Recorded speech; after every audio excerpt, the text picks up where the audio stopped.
Kyle's all business. I'm business, baby. Cause it's hot. I like it. You like the one? I don't know why. You just want to sweat it out.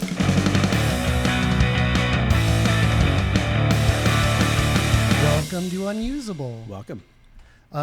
This is a very special episode with Brandon. He's back. Lean into the microphone. There you go. Hello. Keep it close. Glad to be back. Lean in. These are Lean in. these are dynamics that like that proximity, right? Keep it close, like two fingers. Yeah. There you go. There you go. Just move it closer so I don't have to lean as much. Okay. I was moving it back so you could like lean on the table. Yeah, like be all into your conversation. Okay. Yeah. There we go. Hands up. There we go. There we go. We've got a lot to cover. We do. It's a big episode. I've got my sweat towel. I've got my sweat hat. I've got my notes here. You do? Good. You know what? Should I pull them up for Brandon as well? That's okay. I'll go in blind. Yeah. I can see Kyle's. All right. We are talking about, well... A whole shit ton of stuff. Yeah. Do I just go in... You wrote these out. Do I just go in order? This Yeah, is the end of season 1. We made it. We made it through season 1. 13 episodes. That's... A traditional season. A traditional number that people are normally scared of. That aren't sitcoms. When I was in Chicago, there was no 13th floor on my hotel building. Yeah, you did. You mentioned that in the vlog. It's still pretty common in New York. I don't know why they do it, but I'm not superstitious. I'm just stitious. I've seen. Did you go to any buildings that skip 69 as well? No, we didn't That's get any like super tall ones. Oh, I mean, you saw a bunch. I kind of wanted to do that the leaning glass tower thing, but I didn't want to spend $20 to throw up. I know. Yeah, it's hard. Yeah. Have you been to Chicago, Brandon? No, I haven't. No. We'll go. Someday. Road trip. So yeah, this is the end of season 1. Looking back, Brandon, you joined us for a couple episodes At least. How was your experience on the show so far? It's fun. It's always fun chatting with you guys. Yeah. Thank you. Gilbert, Yeah. What? how's season 1 been for you? Deep sigh. It's been a lot because kind of the genesis of starting this thing was all about making better use of our time. Yeah. In some ways, and then also making better use of our creativity. And I don't think it turned out that way. That's not often what you start off with isn't what you end up with. Yeah. But I still have had a lot of fun, and I still am having fun. But I think we could do better. I think we always can do better. Yeah. There's always better to be had, to be done. But I'm proud of what we did do. The fact that we did it. Yeah. Is a big deal to me. But I guess we'll see where it goes from there. You kind of got into like our original plans, the genesis. Because I think we don't necessarily agree on what the original genesis was, and partially maybe my ignorance not asking enough questions. No. Because we did the podcast, right. We did the editor podcast, and then you were like, I want to try something different. And maybe I just misunderstood your original pitch for this. What was your main idea coming into this? Well, the original pitch was different, so I don't think you misunderstood. Oh, okay. It just we kind of changed part of the ways, and I think it was more about like having a platform for making Unusable kind of a going concern. And I had talked about possibly doing Patreon stuff and having like a little bit that we did. What are those guys, Rhett and Link? Yeah, kind of like at the desk, kind of like along those lines and making a desk thing. But then. My health is a big factor, and that I didn't want to sit at a desk and do this so commonly. I wanted to do something where we were moving, and I was like, it's 20 minutes. It's a 20-minute, 30-minute show. Which also did not end up. It never does. It never does. But the kind of the flip was I wanted it to be a showcase for us to show off what we're doing creatively, so that we could have time to do things on our own. And then show that, and then talk about it. Yeah. So I think that was the hardest part for me. There was like, what do you mean showcase the things I'm working on? That's all I do is work on those things. Yeah. And so, and you did do it that way. You use it as a forum to kind of like mesh what you were doing in your vlog work and here a lot of times. Yeah. And we I think it worked out actually really well because It did, yeah, I think made it work. But Yeah. I was just like, I don't. That doesn't make sense. That doesn't compute in my brain. you're doing it I had anyway. an aneurysm You're doing it anyway. trying to So- figure out what that meant.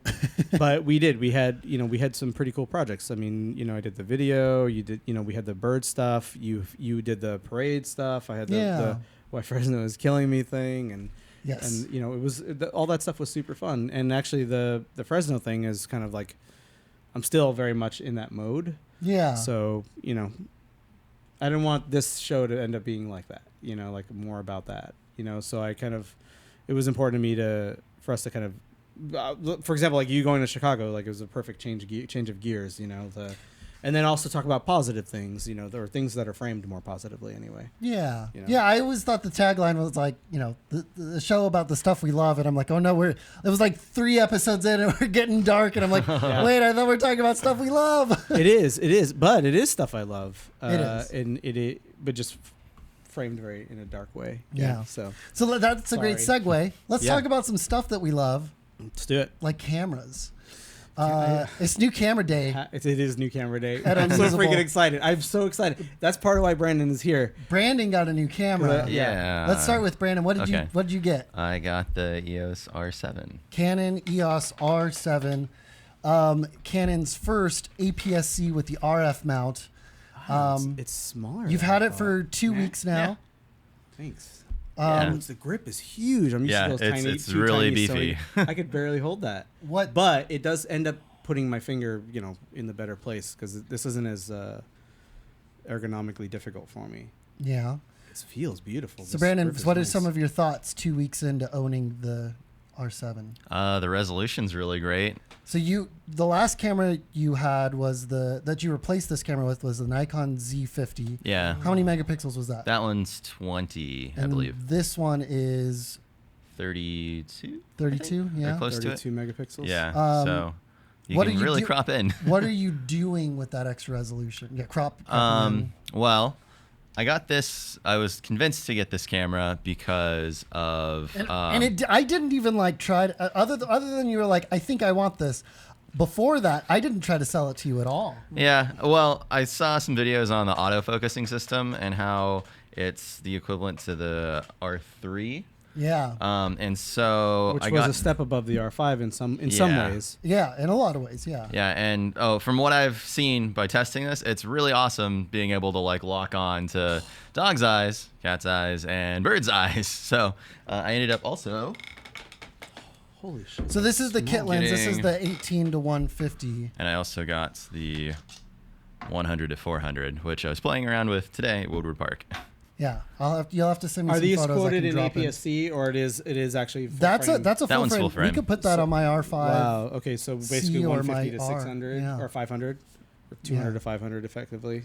Yeah, it's pretty awesome, and it is a little bit slower in the most zoomed in setting because it goes to f8, but yeah, it's very compact. It's astounding, yeah. Way more compact than the 200 to 500 that I had, which was great, but it was so heavy and so big that I didn't want to carry it around. Or Gilbert's 200 to 500. Yeah. This is a 200 to 600. Or 600. And I've used the Canon L series 100 to 500, and it's in between. It's in between Gilbert's big boy and this. But And, it's and still again, relatively I still don't have a compact. Grail lens that makes that lens look small. Right. So yeah, But I'm really impressed by this kit lens as well. It's wild. It's wild. I The put it on shape this. is I wild, put it too. on the C70 for a little bit. That was really fun. And yeah, even though that one closes down Yeah. to f 6.3, is it 6.3? Right now it's 3.5, and right now it is 6.3. Yeah. Yeah, it's still in daylight, it's solid. And there's still some nice bokeh because it's 150 millimeters. Yeah. So So even at f 6.3, you're going to get some good out of focus stuff, especially if your subject's kind of closer to you. the grip is still hard for me. They're so huge. With the Canon Yeah. big battery, and it is the and- LPE6 in Can I turn it off H. and see? Yeah. Can I see the battery? Yeah. And Um, the battery lasts a really long time. on this camera. Yeah. I haven't charged it since we shot the behind the scenes videos and This photos. is on the R5 and R5C, the same battery? Same battery. The R5C uses this little battery? Yeah. Wow. I guess that makes sense. It's in the same If they didn't want to change the I they love didn't the want to secondary change lock. That's Mhm. nice. and the So it just really quick first impression of the feel. It feels extremely high quality. yeah, it doesn't feel cheap. It does not feel cheap. None of these good, awesome cameras feel cheap, really. But it's too big for me. That's the hardest thing. Like the grip. Yeah. I don't know how I would mitigate that. But yeah, it's where the hell did my thing go? But yeah, it seems extremely nice. I'm extremely excited to see more And- photos from it. And I love this joystick. Sorry, I keep. Oh, cutting you yeah. off. Yeah. This is freaking awesome. The wheel is perfectly interesting. in the right spot too. It's But, right yeah, where very your thumb comfortable. rests. Yeah, so it's got a wheel that rotates like a clock in a way. And then- Around yep. a joystick. Around a joystick that seems omnidirectional, Mhm. and it's a button. Yes. Okay. Yeah, and so just instead of going from left to right, it's really like rolling it up and down with your thumb. And then you've got It's the pretty easy. the R3 has that little swipey jammy, Yeah. which is I think a huge step up over the EOS R. With the touch bar. Multi-function touch bar. Yeah. Whatever it was, I hated it. Sorry, no I offense, guys. I liked it. It did what I needed it to do. Yeah. And I got to play with it on 4th of July before my new camera came in, the R5C. And I was just like, oh man, I kind of want one of these. Laura's like, you just ordered a new camera. Ooh, that's So I don't need it. Yes, autofocus is insanely Yeah. This fast. is like A1 fast. No joke, seriously, guys. Well, yeah, it's my A1 is it's insane. the Oh, sorry. focusing speed from That's a light trigger. Hmm. yeah Feather. from Canon's current most expensive Holy stills camera. So Yeah, I was really motivated to get it Wow, when I got guys, This Yeah. is not even like super, and they're quiet. it. Yeah. the And this is lenses, kit the lens. RF lenses are very, very quiet. So yeah, Have you ever heard my 85 millimeter GM, the old 85 millimeter GM? It's Yeah. hilarious, like that first gen motors, Oh. and they're like. Is it like as loud as the old Nikon- EF50 millimeter? I don't know. Before the STM one? That one was like a I ratchet. actually had that briefly. I gave it to. No, it's a little louder actually. Oh gosh. Yeah, it it's sounds loud. like there's sand in your Yeah, lens. and I thought it was broken, so I reached out and they said no, this lens is fine. That's within because even spec. shooting like talent, like they're like, what's that sound? Are you okay? It takes them Is your out. camera You know okay? what I Did mean? you drop? It's fast, but it's I can't wait. I can't wait for them to replace it. That'll be a key lens that I replace. I get it. My hands are already hurting. Yeah. I wish Canon ergonomics were. But it Ooh, dual does cards. Yeah. And SD. Yeah. Excellent. two SD UHS Does it 2 relay? You could do relay or Mhm. simultaneous. Yeah. Can I pop one out? Is that Yeah, okay? of course. Yeah. I don't know if you. is The, it- so that's That's the thing. fine. The Canon grips on my, Nice. long fingers feels great. It's Yeah, it's so hard for me. Yeah. I could feel my hand getting weaker and weaker and weaker over time. yeah. What does the lock do? Is that an autofocus lock or? No, it's a button lock. So remember when you had my yeah, C70 so you can turn off the wheel. and you accidentally Yeah, and I flipped couldn't in figure it the out. lock I was button? like, dude, I don't know. Oh, but that was on the switch. That's on the power switch. That's on the switch, but that That- operates about the same. It basically disables all the buttons and knobs except for the shutter. Cool. I mean, it's a beautiful camera. And I think you can reprogram it to do. I was something wondering else. if that was actually my on next my question about it. at least Mhm. on my You got camera, I can. mic. You got a remote release. Shutter release, yeah. Yeah, and Mic and it's- headphones. I love that it has a physical cable remote release. That I hate that so much stuff goes to to Bluetooth. Yeah, my or only nav. my only gripe about this camera, I think it's fantastic. I kind of want one still. Is the micro HDMI port That doesn't bother me in the But- slightest for this camera. for this camera? Yeah, not the end of the world. And if I'm plugging it into the computer to use it as a webcam, I can now use USB-C. Is it power delivery? I believe it's also power delivery. It doesn't have the PD logo, so I was wondering. Neither does- most cameras don't have it, even if the logo, even if they have it, Right, it's supported. right. So, it'll you can transfer off the cards here from the USB-C, like it'll mount. No, it will. I think you have to use image capture on a Mac Okay, or Windows. but image capture will see it and all that Yeah. as usual. Okay, cool. Yeah. Not too bad. But yeah, it's not like the Sony's where it just mounts as a drive. I believe if it's like the last couple of Canons. What's the button in the autofocus menu? So switch. I set it so it'll activate tracking.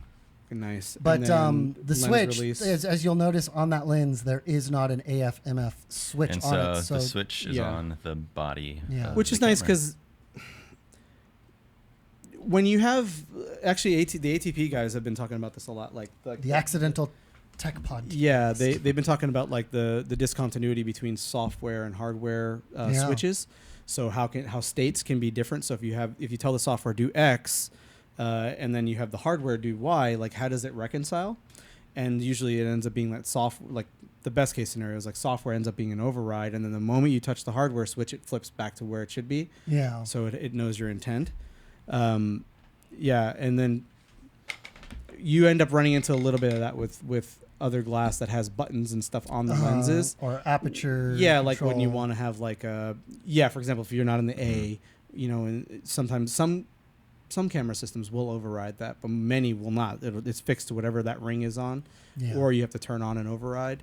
But yeah, I think that's actually cool that they have a dedicated button. And this is just focus metering or focus type. Oh yeah, those two side buttons. Yeah. Yeah, by focus default type, anyway. and then I set one to pop in, Nice. so I don't have to hit two buttons. If I was, it was like this, and then hit info to pop in. So I just switched it. So Magnification. And when you say Yeah. pop in, you mean to focus? Yeah. Okay. So just focus magnification, and you're not using any kind of peaking for focus. There is peaking. There is the focus guides too. The beautiful arrows. the Yeah. R5 focus guides. yeah, the Yeah. focus guides are really awesome. It's I just love them. Yeah. I have which work some- in manual focus, by the way. but not with totally manual lenses. Yeah, Which I think Brandon was so about if to I say. pop on like my FD lenses, I guess because then the lens I put has on to the focus communicate peaking. the proportions to the camera, Yes. and if it doesn't have any electronics, Yeah. So to then, tell it, then you got to okay. use peaking or That's focus that's fine. magnification. Yeah. That's a good Yeah. trade-off. I mean, But you're, most of the you're getting time- modern glass anyway. Yeah. So Yeah, nice. Yeah, I noticed you didn't have your capture clip on there, or you just put it on there when you. only when I need it. Yeah, Nice. so that way when I set it down, it's flat instead of like Right. crooked. So you've also been able to import RAW files into Lightroom. Yeah. Apple hasn't updated their RAW decoding yet, so you have to use like Adobe DNG converter app if you're not using Lightroom. But what do you think of or the Bridge, if you're still using Adobe that, Bridge? Yeah. What do you think of the files? Obviously, you talked about resolution in comparison to your Nikon gear. How does like color fidelity and everything feel to you? I don't know. I just I'm still playing around with some of the post processing type Cool. end. Yeah. So- Yeah, do you mind, I- before you go, I'd like to shoot some portraits. Oh, yeah, and of course. And then preferably with that lens. Mhm. And then wanna see- he also got the Oh, yeah, I've got that Nifty 50. 50. Oh, that's right. Actually, I want to use that more than any because, obviously it's a crucial Yeah. lens. Nifty 50. I want to take some, and then if you don't mind me Oh, yeah, transferring, of I want to course. see some of the raw stuff out of it. Because, I mean, ergonomics aside, like I'm still a fanboy. Yeah. And Interested in the different brands. yeah, and also Canon Color Science I find is just like very, very beautiful, just out of the box generally. Yeah. Even their debayering for raw tends to be nice too. Yeah. So just by default. How much is this Nifty 50 lens? It's over 125, which is the price for the EF one. It was I like think the 200? Sony one is around 130, 150 ish. Yeah. Yeah, I think it was on sale for 100 and something. I'd have to check on the Amazon checkout, Nice. but it was $20 off a bit ago. Well, Yeah. when I bought everything 2 weeks ago. But it is, it is the cheapest lens you can buy. Yeah. So Ooh. you were saying you even noticed some 1, 2, 3, chromatic 4, 5, 6. aberration. Yeah, there was some purple fringing on some photos that I took today. So you're getting light background, dark detailed, purple fringing type stuff. Or? Yeah, well, the picture was Maya reading a book at the park, and at the edge of the pages were purple. Yeah, you'll see that a lot, and a lot of times that comes from the lens, and sometimes it's The filter. the Yeah, mismatch. I of the do have a cheap filter right now. Yeah, We take the you know filter where I off. am about filters. Like I'm kind of two ways about it. I've actually been using, and the reason why I'm so thankful, Brandon gave me a UV filter. And it's a nice Yeah. one. It's a B and W. Yes, and I appreciate it, and I feel Oh. I really am. Yeah, This you're is welcome. genuinely useful because I do a lot of stuff with that 200 to 600 at the beach, Yeah. And it's the only place I like to use a UV filter because I'm so close to the water a lot of times that you get the spray. Mist, yeah. And that spray has a lot of actual particulates in it and all that. And you go to wipe it, and even if you're super careful, you will eventually remove your coating on your lens. Yeah. It's the only place I like to do it. The problem is like you get a lot of weird glare, even with a hood on, because it changes all that those dynamics. The hood on my 200 to 600 is very long, so it's not a big deal. Have you ever seen the hood on the typical Holy Grail lens, like a big 600 millimeter f4? Have you guys ever seen them? They tend to be ginormous. Yeah, it's big. The Sony one, people make fun of the stand for the Pro Display XDR because it costs $1,000. Yeah. The Sony hood is $1,000. Oh gosh. Just for the hood. Just for that. It's a $15,000 lens. The Canon ones are also around the new RF, the long ones. Yeah, the 12. They go up to 1200, and I believe they had the 800. 800 and 1200. Yeah, and those are in the $20,000 range, and the hoods are also in that At range. least $1,000. Yep. Yeah. For the hood. Jeez. For the hood. So there are obviously aftermarket hoods, but anyway, it used to be. I don't know if you guys remember this, but like UV filters aren't useful for digital cameras really anymore. There are some weird exceptions to that. Yeah. It used to be that film was super UV sensitive, and yeah, you actually had needed to it. use these. You needed Otherwise, it. you'd ruin your film, or you'd have weird haze, and Yeah. it would. You'd actually run into a lot of issues, and But I now have been there's running into filters issues actually. Glass in front of the digital sensor that's Right. yeah, it's not necessary. And if you just want to protect your lens, B plus W, B and W, make a clear filter that's also very excellent. But like you said, it does kind of mix in with the optics, the designs that these lens companies, these camera companies are spending tons of R&D to like perfect the formula of the glass and the coatings and everything, and then you slap some glass in front of it. Exactly. But, so that's kind of been my thing. But also, I'm a big fan of using hoods for the primary protection. Yeah. There are obvious exceptions to that. Like if you actually use filters, the irony is that a lot of times your hood won't fit. Right. And some have the little slide thing that you can filter. actually Yeah. But a lot of times if you're using step up rings, you kiss it all goodbye because Yeah. it's all bigger anyway. But I don't ever begrudge people using a filter in front of their lens. Brandon. Yeah, I guess if anyone has not seen Brandon's photos, they're fucking excellent to begin with. So it doesn't, whatever he's doing. Thanks. Just continue. As a school teacher, my income is only a certain degree, so I want to make sure I'm protecting my investments. So you're putting filters on. Putting And filters on. I actually have some filter talk when I share what I got. Yeah. So I'm so excited. Dude, look at my hair stand. I get so excited. I get goosebumps, man. I really Any do. other final thoughts on the R7? I think on the video side, it's great. No more 30-minute time limit. It'll go It'll go up to 7 hours if you have enough card space shit. for it. Dummy battery or You'd have to do a dummy battery and have a 512. Can you run 1 it? terabyte SD card? Can you run it off of the power delivery I believe so. tried with it. no battery, or you need a dummy battery? I believe you need to have a battery in it. Okay. But it should, if it's like the R5C, you should be able to hot swap the power delivery without issue. All manufacturers. Do you see what Canon does with their rings here? This A nice long, wide ring. Please, I fucking hate triangle rings. I hate having a little dangly thing. This is exactly what all manufacturers should do. There's room on every camera for it. This is probably one of the things that I love that Canon does the most, besides their color, and then of course the little focusing guides on the R5. I'll never forget that. My first experience with them, it was excellent. Well, it started with my R. Oh, your R has it? Yeah, I had no idea. And the C200. I didn't like the R. I'm sorry. I know. Yeah. And so one of the questions when we did our first impressions video on my channel about the R7, someone's comment was like, please do a comparison between the R7 and the R because they're about the same price. Right. And short answer, I think I'd get the R7 unless you absolutely want full frame photos.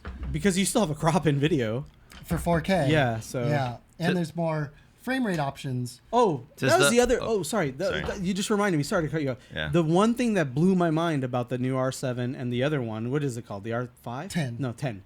The prices. Great. That's the killer feature of these cameras. The prices are excellent for what they are. I think that's really the thing. Like, I mean, it would be really hard if you were looking for an APS-C. So here's the thing. I don't like APS-C. You've given up on it. I've given up on it, not because I think it's bad or anything. Like if you're a bird photographer who needs range for cheap and light, it's perfect. You can get great photos. I find that I take a lot of detail stuff that's close. Yeah. And I use long lenses to really get in. Yeah. And the fall off is different, and it confuses me more than anything else. Like I think I'm too stupid for it. Honestly, it's not an intelligence thing, but it's more of like the mechanics of the photos thing. Yeah. It really threw me off. It throws me off. So I've pretty much resigned myself that I can only really shoot for a full frame at this point. I mean, that sounds like hoity-toity. I could even say the same thing about medium format. I shoot medium format, and I have to everything slows down, not just because I have a weird manual camera, but because just thinking about the ranges and thinking about my lens selection and everything, it's very confusing for me. But I still get the other side of it, where the benefit of the fall off and all the things that I love about bigger sensors in general is there. APS-C is a little tougher for me, but I think it's the minimum I would ever go. And then, of course, you get the benefit of it being super compact glass, like the glass that I had, the 18 to 55. This lens is amazingly compact. That's astounding. It's astounding. It's micro four thirds level, small, and I hate micro four thirds. I liked it. On the drive over, Brandon was like, "Man, I miss." There are some people that really get angry when I say that, so I'm sorry. It's very pretentious of me, but I just don't like it. It never worked for me. I'm sorry. Oh no, it was fun, but yeah, there were definitely limitations. My G85 was 16 megapixels, but yeah, really, really small. Oh, and also constant autofocus was not great, which is one single that shot. That was the Panasonic, super fast. The big downfall. Yeah. But that's seeing a lot of the features that I liked in the G85 is really what got me interested in this. It has really great autofocus. It has smaller enough lenses that I can easily carry around if I want to take bird photography. It's got the no recording limit. It's got IBIS. 4K and 60 it's frames weather per sealed, second. so all of those things Killer. were really nice. And then it's got dual card slots instead of a single slot. Right. Peace of mind. A fully recording articulating. Oh, by the way, screen. the screen. I just took a look at it back there. It's so much nicer than the Sony stuff. It's Sony's been using so the same bright. screen. I've been complaining about it for years now. And Since the original Alpha. Yep. My A7S has the same screen as this. Even Alpha the same 1. screen protectors fit. Oh, man. Yeah. And you know what? I Gotta don't save that use money. the screen very much Yeah. at all, doing what I do, but Use it's always still EVF. You're in the asinine to me that my camera is $6,500. Yeah. And it's got a screen from literally a 2013. $799 camera, from 10 years ago almost. Yeah. So it's mind blowing, but whatever. But the EVFs are amazing. Speaking of the EVFs, EVFs on that was this is why I bought this camera. I love my C70, but I just miss that it doesn't have an EVF. So Canon finally made an R5 with a fan that doesn't overheat. The flip side is in video mode, you get 25 minutes on the battery. This is the R5C. Oh, also, thank you for making... I've legit been waiting just as long as you to hold this and play with it. Thank you for making a instant or a single-use camera. Yeah. It is smaller. Yeah, just a little bit. It's not the same. It's slightly smaller. On the R7? I can immediately tell by where I can put my fingers. Am I just crazy? What do you guys Oh, think? this is a little deeper. Oh, yeah. Yeah, I can hold because I did not feel that way with the R5. I felt like, okay, this R5 is a little bit too big for me, but I can do it. I can use it. This should be the same as the R5 because that's Canon's whole thing is we're saving money using mostly the same parts. Yeah, so this is which is also why it has a micro HDMI port. It's got grip detection too. How come? Yes. What's it for? I don't recall. I don't know. Wait, that's why. a sensor? It's got to be. I thought it was just to hold the rubber grip in place if it ever starts. Oh, you mean like a button? A slip. Maybe. I don't know. I was wondering if the glue starts to. Yeah. But that makes sense. Off. I love this camera. Aside from the power constraints, now I have the Tilta cage, and I've got the little holder for a power delivery power bank. I just ordered this is the smallest 45 watt power delivery bank that I have, but I just found someone in a Facebook group just showed me one that's a little bit shorter. That I just ordered it. I just ordered a monster one because of Prime Day. Yeah, I hate that I even just said that out loud. B&H was matching most of Prime's sales. and so was Best Buy. Okay. I was gonna get air purifiers on Prime Day, but then Target had them even cheaper, so I just went to Target. Exactly. I actually screwed up because I bought a 4 terabyte Extreme Pro SSD. Yeah. because they were. And then they went on sale. Well, and then I was like, oh, Best Buy has it $20 cheaper, and then I ordered it, and then Mark was like, how come you didn't get the Pro? It was a regular one. Oh, so it's like no. 800 megabytes per second Instead versus of 12. 2,000. Oh, 2,000. It's a huge difference. So I canceled the order and I was like, okay, I got to order from fucking Amazon. I hate ordering from Amazon. I made Kyle a lens cap. Wait, RF go thingy. back to episode 4 or something Yeah. where we We do this for some Sony yeah. lens caps. So we took apart a Fun Saver camera, pulled the lens out, and then drill it into Nice. and mount it in, and it looks great. Oh, dude, I took 1,000 pictures. I'm gonna sell my Sigma 35 now Look at- because look all I need is this 35. Can I use your small rig Let me multi take your tool? picture. Yes, of coming your taking way. a picture with the Fun Saver. Okay. I love it. This is great. Okay, so we're in our happy place. I'm sorry, this is just a joyous thing. Great radio. I've been truly waiting to play with this. Kyle pointed out something that I already noticed immediately too, which is how nice that they have this cutaway for the screen where you can just grab it. Oh, That is yeah. absolutely a That's wonderful even better. touch. Yeah, Oh, nice. that's one of the advantages of it protruding out the back with the fan. It has a lovely detent there. This feels so much nicer than the C70 hinge, buddy. I wish they would have just The C70 hinge just feels cheap compared to this. yeah. This feels fantastic. This feels This like is the camera I'm going to carry around with me all the time. I mean, maybe with this So- little lens. correct me if I'm wrong, but this feels virtually identical to the R5. The only thing is it has this build out where they put the fan. Where it's not that much heavier. It doesn't feel heavy at all. It's Say that a it's like 1.5 centimeters protruding out the back. Shutter's close. Yes. Yeah. Can I pull this off? Do you mind? I'll set it down here. Huh. RF mounts are very stable. I'm telling you, the rings, man. I'm telling you. Yeah. I don't know why everybody doesn't do that. They're Yeah. so deeply anchored too. They take up a lot of space, but there's room for It's it. worth it. Button layout feels excellent. It's all my first impressions about the R5, which I loved. I genuinely love that camera. I think it's an amazing value. For photos, yeah. Even for basic video, it's And great. It's then kind of expensive. Micro to be like HDMI, which is the only a downfall. vlog camera or something. But then they put time code. It's great. My cable 'Cause hasn't come in yet. I ordered it. It's from Alvin's Cables. It's micro. I think it's micro BNC. And you got an old DIN connector. It's awesome. Right? No? Yeah. And For then- release. Yeah. Yep. Old school. And then the sync port, old school. Flash, yeah. Literally 50 plus years, more than that, 60, Oh, 60 maybe. years old now. Mic, headphones separated, HDMI, the micro HDMI or mini HDMI? Micro HDMI. Whatever, dude. Does it have a good mount? Like, So so I got this Tilta cage. I've got the battery bank next to it, and it's got this bit to lock in a USB-C or micro HDMI. And even if I don't tighten it all the way, it really keeps it from getting yanked. But if I really tighten it down, it won't be going anywhere. It won't okay. even accidentally. So it's similar to the way mine work on whatever brand mine is, Blue Cross, Blue Shield, or whatever it's called. Condor Blue. Condor Blue. Okay. And I almost went with the Condor Blue cage.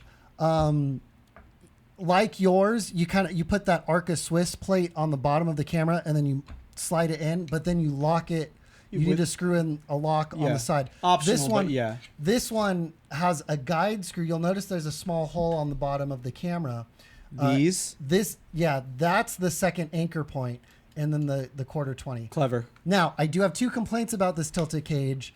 On the bottom, it's 2 quarter 20s and not a quarter 20 in the front and 3/8 in the back. So there's not a standard 3/8. There isn't. Huh. It's 2 quarter 20s, and the screw will come completely out. So I've got a piece of tape here, but then there's It's not it's not a captive screw. No, It's not a there's no way to captive slide screw. it off to the side or anything, huh? Yeah, so okay, and then my third thing. Now, this third thing is basically an issue with all cages because I don't think there's a single R5C or R5 cage that allows for this. I love the Canon filter adapter for EF lenses. I've got the clear one in here right now, but I love So cool. the VND one. But When this is mounted on the camera, the cage, the clearance isn't wide. Even if I didn't have the power bank on here, the clearance isn't wide enough for me to swap the filter.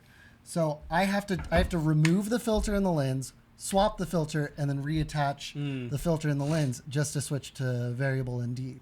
So I am actually quite tempted to maybe just keep this on my EOS R because I haven't sold the EOS R. I want to keep it. Sure. And then just getting a set of the Peter McKinnon Polar Pro screw-on VNDs. And then you always have access to mine. So. Yes. And then that's a killer thing, though. Like to have it in, it's a big difference. Yeah. And they're great. It's got when it's the VND is in there, it's got a hard stop. I can never over or underdo it and get across. The only issue is that it's like a 2-stop to 10-stop VND, but the last 10th stop there is a color shift. But I can get all the way to 2 to 9 stops, which is great. Every VND is going to have some color shift. You're going to have to work around it. You get used to your stuff. Yeah. Like just like you go to 9.5 or whatever, and I don't go past it. Yeah. But this otherwise, I'm awesome. Very, very happy. Like I knew there was power constraints going into it, but are they going to make a grip for it? They do have a bottom grip. You can just get the R5 grip and put it on the bottom. Well, this is grip interchange, I'm assuming. I'm not exactly sure. So there's a port on the bottom inside the grip that I'm looking at. Does yours have that? Good question. No. I don't think there is a grip for the R7 yet. Interesting. Well, there will be eventually. Hopefully there is one. Well, you know me and grips. I'm a huge proponent of grips. Yeah. And actually... it's got door detection just like the C70. Yes. Because it got mad at me. So will it shut off? It will shut off as soon as you open the door. It'll shut off if you open the card door in photo mode. But it will stay on in video mode. For the people who don't know what he's talking about, this is the other thing that I think is one of the truly killer features of this camera. And I know there's some cycle time involved, but I don't give a shit about that. Screw those people. It's cleaning your sensor. Just let your sensor be clean. Fuck, who cares? Like it's 7 seconds. You're not going to get if that's your way of getting the shot. I mean, use your iPhone. There's a switch for photo, off, and video. It is completely a different operating system, but they are photo mode versus tied together a little bit because photo mode has not asked me to set the time. When I set the time in video mode, so the CMOS of the camera is a higher level function before the OS. Hardware, yeah. So the timekeeping is usually like BIOS based, like on traditional computers, and that comes before the OS. Yeah. So they'll just point to that same port, data. Data, yeah. Yeah. I'm not saying that that's how this is, but it does make sense. I haven't even checked in the menu though if I can change the time if the time's only set in the video side. Yeah, or if you can force them to have independent times, that would be really interesting. Yeah, Yeah. Or if you change one and go over to the other side. But I really truly think this is a killer feature because so many hybrid cameras, and of course this is ostensibly in the C line, the cinema line. Yes, and that makes all the difference, and hence the fan and all that stuff. Oh, how's the weather sealing anyway? Supposed to be just as good as an R5. I mean, and that seems physically impossible. The fan, with the holes. if I burn out the motor, I believe the fan and its motor are isolated from the rest of the camera. So basically, the fan and motor are pointing to a plate. That's just heat sink. It's it's pointed at it. It's cooling off and a heat sink itself is pulling from the processor that's mounted right on the sensor. That's been the problem of the R5 with no pipe at all. Yeah. Like there's nothing to dissipate heat. I mean, there's tons of people doing mods there's some heat paste, but that's it. Yeah. So honestly, we might have avoided this camera if a little bit of different engineering happened, and I'm sure an engineer would be like, we had to do it this way. Well, I don't care because I do photography mostly, and the R5 is basically the camera I would have bought if I was into Canon. So. And the battery life is just as good as the R5. The fan is not on in the R5, and it's not constantly processing. Wait, you mean the fan? The fan's not on like in photo mode. Photo mode. Okay. Yeah, in photo mode, it is practically an R5 minus its video features. Right. And battery life is the same, and the operating system. Yeah, it's the photo operating system.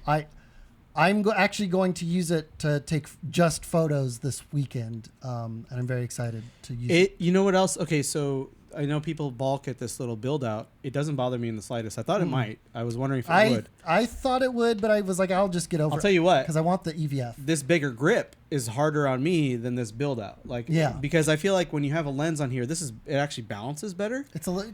Yeah, so but like I said, the build out and the fan do not add much. It's not even like you have your 24 to 105 or something similar. I've got the 70 to 200 and the 16 to 35.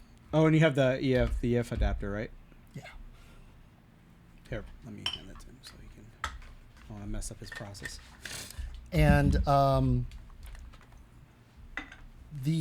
so we used this. We did a little promo video for a local theater company, which looked beautiful, by the way. Good job. Thank you. Yeah, maybe I'll play some clips. Great job. And yeah, we ran it handheld with the 16 to 35 and the 24 to 105.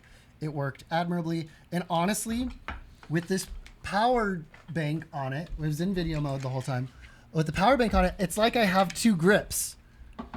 Yeah, and then I pull it up. Yeah, I thought that was a brilliant idea. Like to my eye. And does it feel stable? Yeah, well, no. This small rig, I can only get one screw in. Oh, that's right. Because of if you get a small rig cage, it'll it match might. better. Well, it will, but it will go tall way. It'll go long ways, and then whatever. Okay, but that was the half a second to the first photo, from turning it on. Oh yeah, if cold it's cold to photo. Fine. I was snapping it's fine. photos. They weren't good photos. It's only when you go from video to photo and photo to video because it's going to run its sensor cleaning process.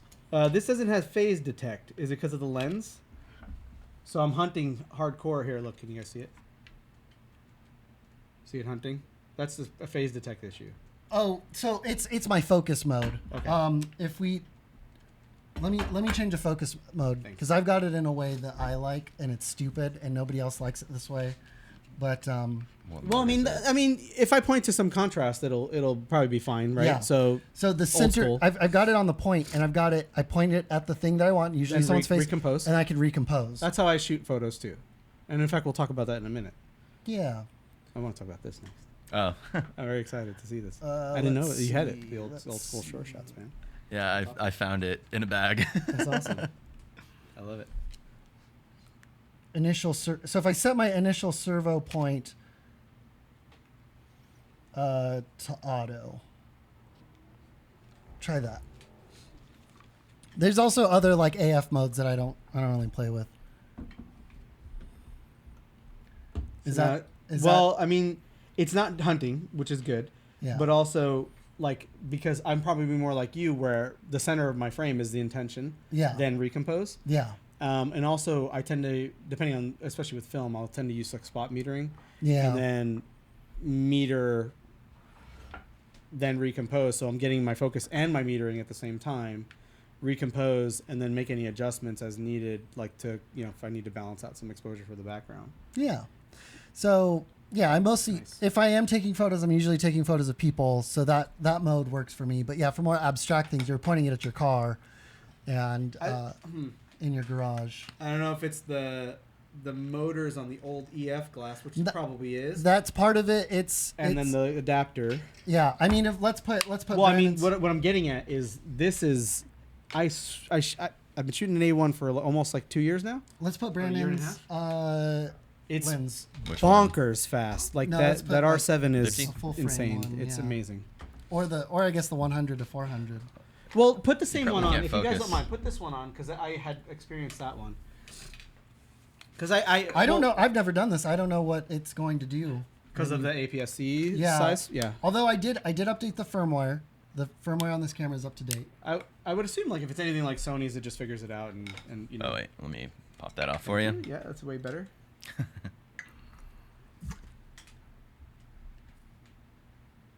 Is that better than this? This lens is a little old. I think the R7 is faster, dude. Oh yeah. It's wild. I don't doubt it. It's because it's got the R3 stuff in it. Yeah. Right? Yeah. Did this? Oh yeah, I figured out it was APS-C. Yeah. It had no issues whatsoever.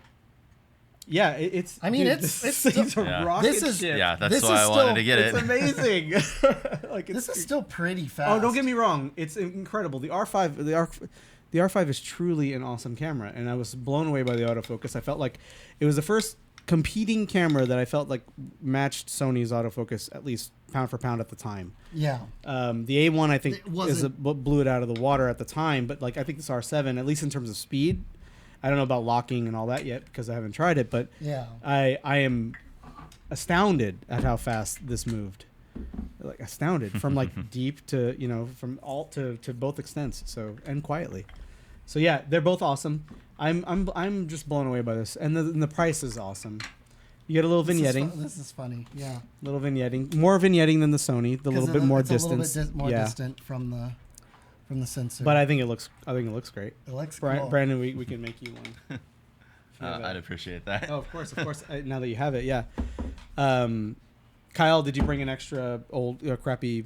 Did you see what I did? Yeah, you gaff taped it really nice. Oh, I tried to make yours nice. There's that, but also on your back cap. Yeah, you started to. I had them separated. Yeah. And then I was like, okay, this is the body cap, and then I was like, I did something else and mindlessly grabbed a cap and then started finding center on it. I was like, this is the back cap for the lens instead of the body cap. But I'm blown away. What is this Sure Shot?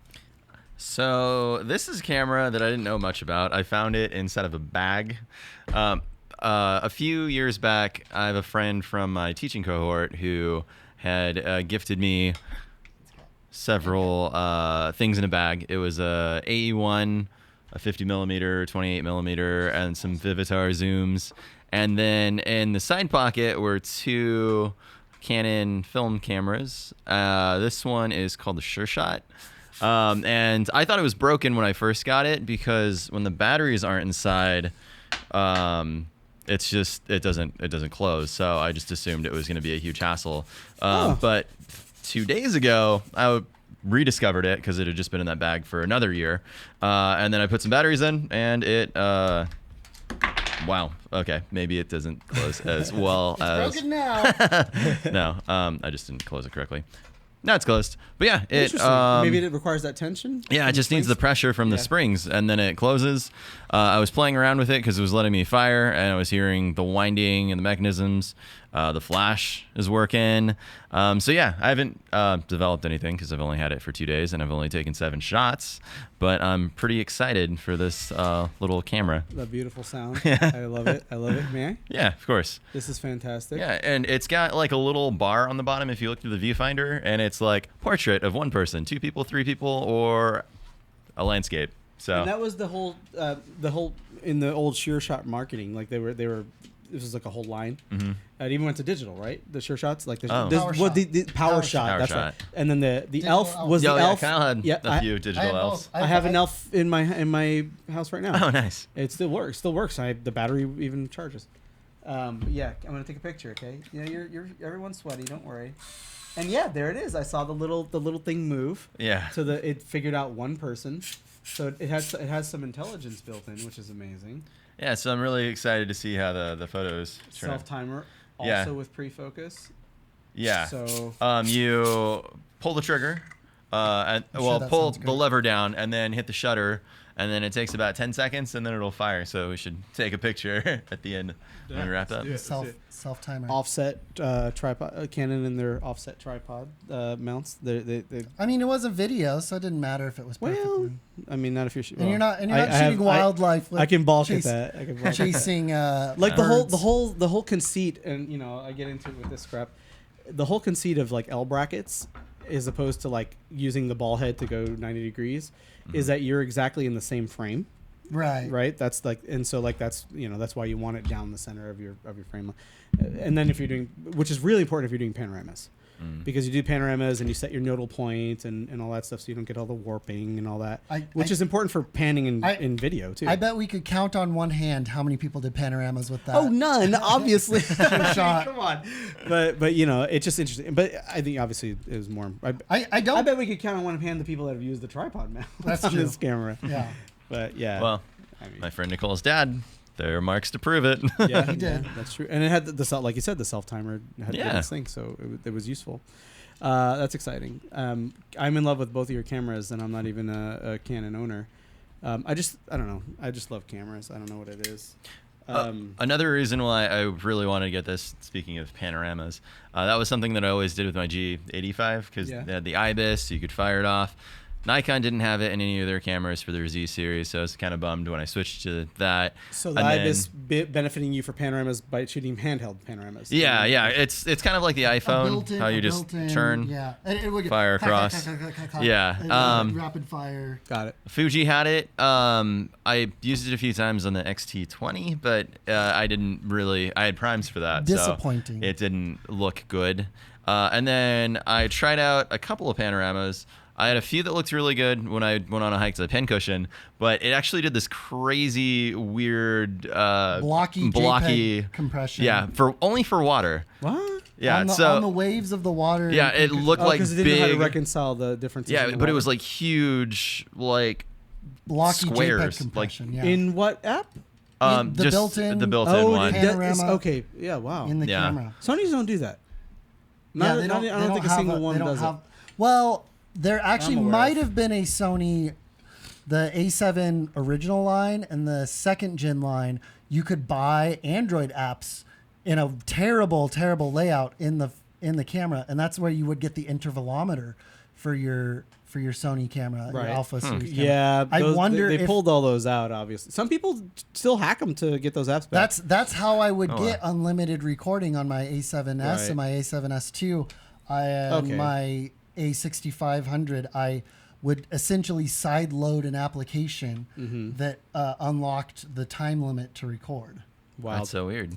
That is weird. The old weird days. But then, thankfully, at the same time that they took away the app loading in their own app store, they took away the 30-minute time limit. Thank goodness. I'm sure you do, Kyle. I'm curious. Brandon does the iPhone 5 and 5S did a great job of standing up vertically. Yeah. And you remember that app that used to vibrate it that you'd stand it up and but it broke in the 5S. Well, because of the Taptic. The motor changed. They went to the Taptic engine, from the other style, with a much softer vibration. But the iPhone 5, if you stood it right up on the flat edge. I hope we get a clip of that for the. I've never seen that before. I don't have a 5. I think I have a 5, or I have your old SE. We could probably snag one off of YouTube, but you would stand the phone up in portrait. This probably does stand up, and because of the vibration motor, it would just spin the camera. Is making it too heavy. The lenses were making it fall. It would spin the phone around on a smooth surface and do an automatic panorama for you. Yeah, if you put it down like in the middle of a smooth tile or you had some laminated surface. It was a stupid gimmick, like the beer drinking app, but like it was so fun. It was such a great. It's a little more practical than the beer drinking. It genuinely was. It would make good pictures. It would buzz a little bit, rotate a little bit, take a picture, rotate a little bit, and it would auto stitch, and yes. Far more practical than the beer drinking app or the blow the flute in the microphone. Guys, I got a camera. Yeah, you guys don't know about it yet. We didn't know. It's a surprise.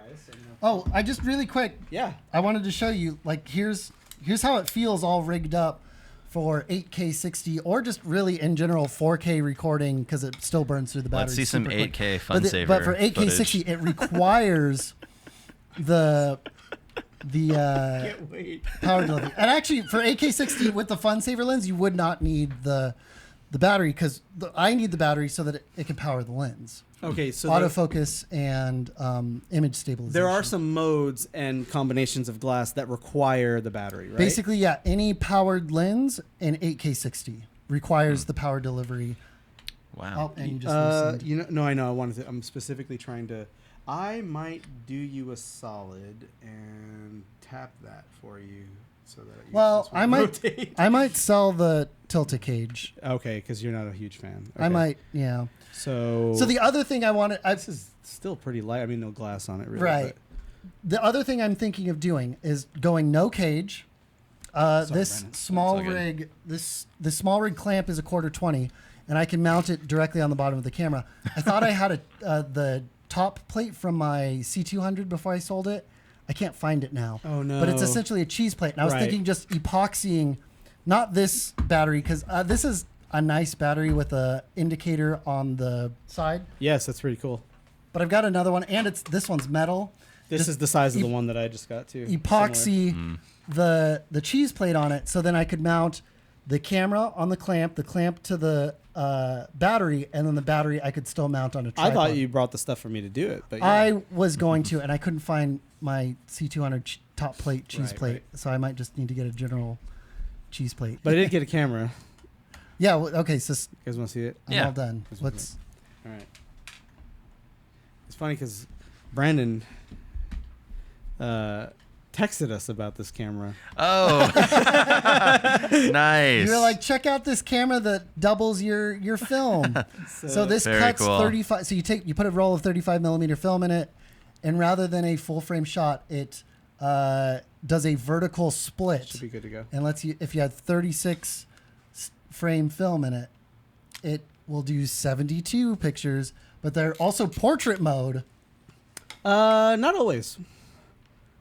Well, holding the camera horizontally results in a Portrait mode. portrait And then because of the way the frame's shaped. And vertical all that, picture. Yeah. Yeah. So if you want to take a landscape picture, you actually have to hold the camera tall ways. Exactly. It's counterintuitive, but the way because they're not moving, they're not turning the frame of the film. It's still the same direction. What ISO And you film? see it when you. So there's 400 in there. There's plenty of light for 400. Yeah. It defaults to f9 at 1/100th. I wish it was at least f200th of a second. Yeah, or it'd be nice. 200th of a second. F whatever. F9 is 11 fine. would have been fine at 2. Yeah, I mean, but it would have resulted in you needing to shoot faster film. But it does have a flash. Or daylight all the time. Daylight all the time. It's kind of hard to see. I don't even give a shit about that. Well, just you to can't make see sure. it. You can't see it. Yeah, just to make sure that like you're having your 2 frames. You know, I was thinking about that because obviously part of so when you get a 4x6 print, let's say, the 2 frames will be, together on that same print is part of the shtick. I wonder if we, took this to our local camera shop, Horn Photo, if they would reconcile, they scanned it, if they would reconcile the... They may charge extra because that is a lot of extra work, or maybe the software will do it for them, but I doubt it. But part of the shtick, when you buy a photo book, a lot of times you see a 2 photos on 2 pages, and that's intent. There's intent usually there because there's some kind of juxtaposition between the photos that's critical, or they want you to see in both ways. This is smaller than I thought it was going to be for some reason. Yeah, it's nice. I bought one for Elise too. She's got one. Ooh.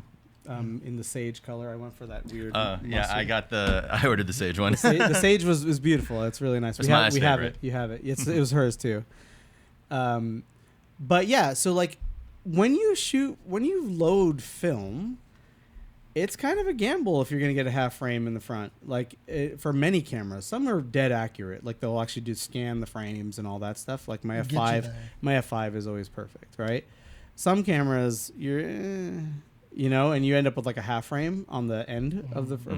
But if you think about it, if you're going for those juxtapositions, you may end up like it might be one off, like right at the beginning, right. or maybe you wound in an additional leader, and you're like off in the frames, so you never know.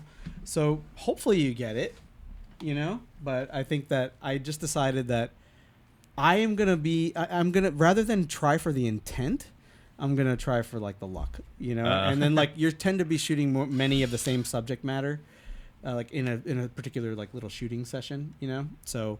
But yeah, so this is called the Kodak H35, the Ektar. The Ektar is an old line of film and cameras that eventually. And they call it a half-frame camera, which is cool, and as Kyle described.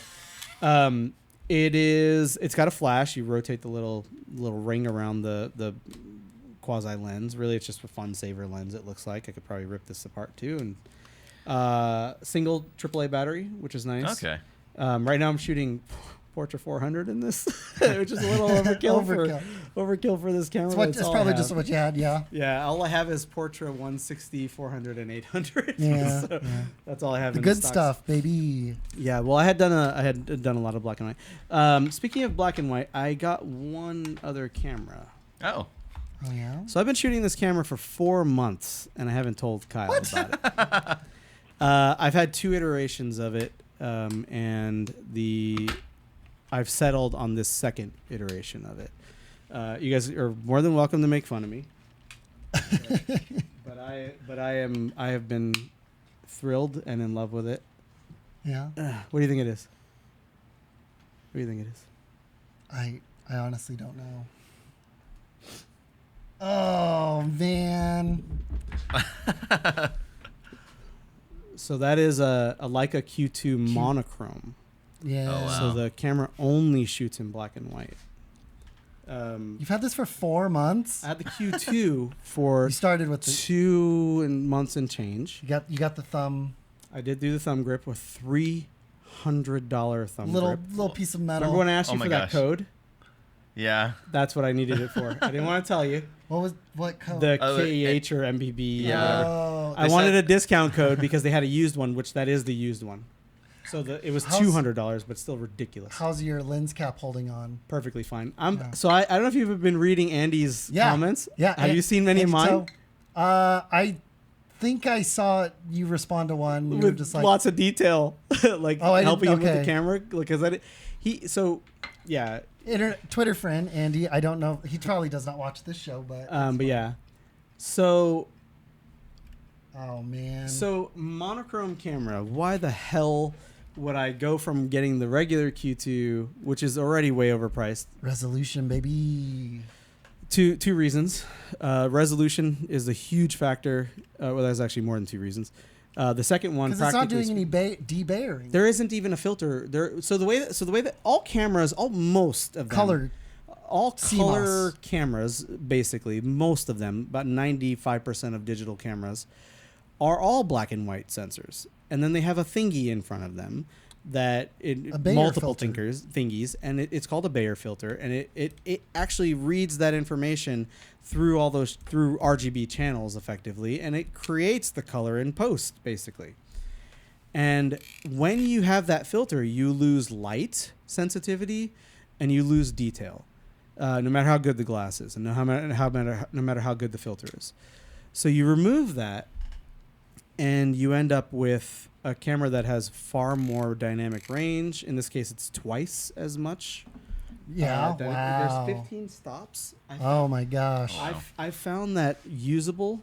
I'm getting about 8 stops, like usable. So what I did was I shot Elise completely blown. Like I thought there was zero information. I thought I had clipped, but on the histogram it didn't say I clipped. And so she was standing in front of a window. I exposed 100% for the window, basically, super bright out. Mm-hmm. You could not see her in the kitchen, and I brought her back. Like I could not believe it. I'll show you an example of it Wow. later. But anyway, but here's the thing. I really liked the Q2, but I want to go one step before that and talk about the Fujifilm X100v, which in a lot of ways I actually think is a better camera. In some ways, I should say. But I didn't like it. Plus, I had a lemon, but that was only on Yeah, the you video couldn't side. focus. It was Yeah. doing weird shit on the video side. But also it was APS-C, and I ran into those same issues. You know, I think what is the lens 23? 23 and it ends up being like a millimeters, 35 equivalent. 35 and- f2. Yeah. Yeah. And also it was far lower resolution, 20 something, 26. I'm making that up. I have no idea. Honestly, I can't remember. Somewhere around there. It is somewhere It's either around there. 24 or 26. Yeah, it's not in the 30s for sure, and I'm positive it's not below the 20s. So the cool thing about the Fuji stuff, and Brandon can attest to it, he's a longtime Fuji user, far more experienced than I am, was that you had so much control over the look of the JPEGs, right? Mhm. And all of the emulation Yeah. from Yeah. the film. And so you had all the preset emulation, and a lot of which were very pretty. And then you could make your own effectively. You could roll your own, and in fact, you could even trade them, right? Like you could upload them, couldn't you? There There was are a way to people load that in. have recipes. Yeah, and exactly. so they'll tell you what adjustments to make to like Exactly. mimic other film stocks. I liked that, but I never liked the photos I got out of it, and I don't know how to shoot wide angle very well, comparatively. So I was in this place where like I was adjusting to APS-C, trying to shoot wide angle and trying to like gain some competency there, and it wasn't working for me. Also, the autofocus is terrible on that camera. I don't think anybody really talks about that, but it's also I didn't mind that as much. It was the weird hunting that I was getting in the video, and then they kept shutting off in time lapses. That weirded me out. But all in all, the camera looked beautiful, felt really nice, and I liked it. But I've been searching for an everyday carry camera. I hate iPhone photos. I hate them. I think that they're the common man's photo. I think that this is super important to have, like as a thing that you carry with you. And I think that you could do make beautiful photos. I think the video is a whole different animal. So let's forget about that. I just recorded a clip with it. And it is real black and white, and it is it's 10-bit fancy video, I'll get to some of those things. But the video on the iPhone is second to none as far as like quick video. It's astounding. Great. It's not. I took underwater footage of my son swimming with this the other day. I don't care. And you don't even have it in Dolby Vision. You don't. Have no. I love it. No HDR. No I love nothing. it. Because 10-bit files. I go to edit and it's fucking. You got to jump through all these hoops in Final Cut that don't make sense. No, it's it's simple for him, but for the average user, it's not. I'll make you preset. If you're not viewing it on a thing and you're not viewing it on in a completely mobile workflow, then it ends up sucking. Remember, you can turn it to shift it into full macro. It's a mechanical, but okay. And you can like really, just move that ring. It's literally mechanical macro. Yeah, it's sexy. That's cool. It really is. The camera is obscenely expensive. This was $7,000. Yeah. Oh my gosh. So when you look at Leica Sumilux, they have a 1.4, the 28 millimeter. The lens alone is $7,000, or it's actually $7,500 for the M mount. And so the lens is basically identical. It's a 1.7. You don't want to see my glasses? These two. This is really funny. I blinked on the first one. You hear that shutter? It sounds so pretty. Yeah. I thought I had time to blink, and then you. So it's wild.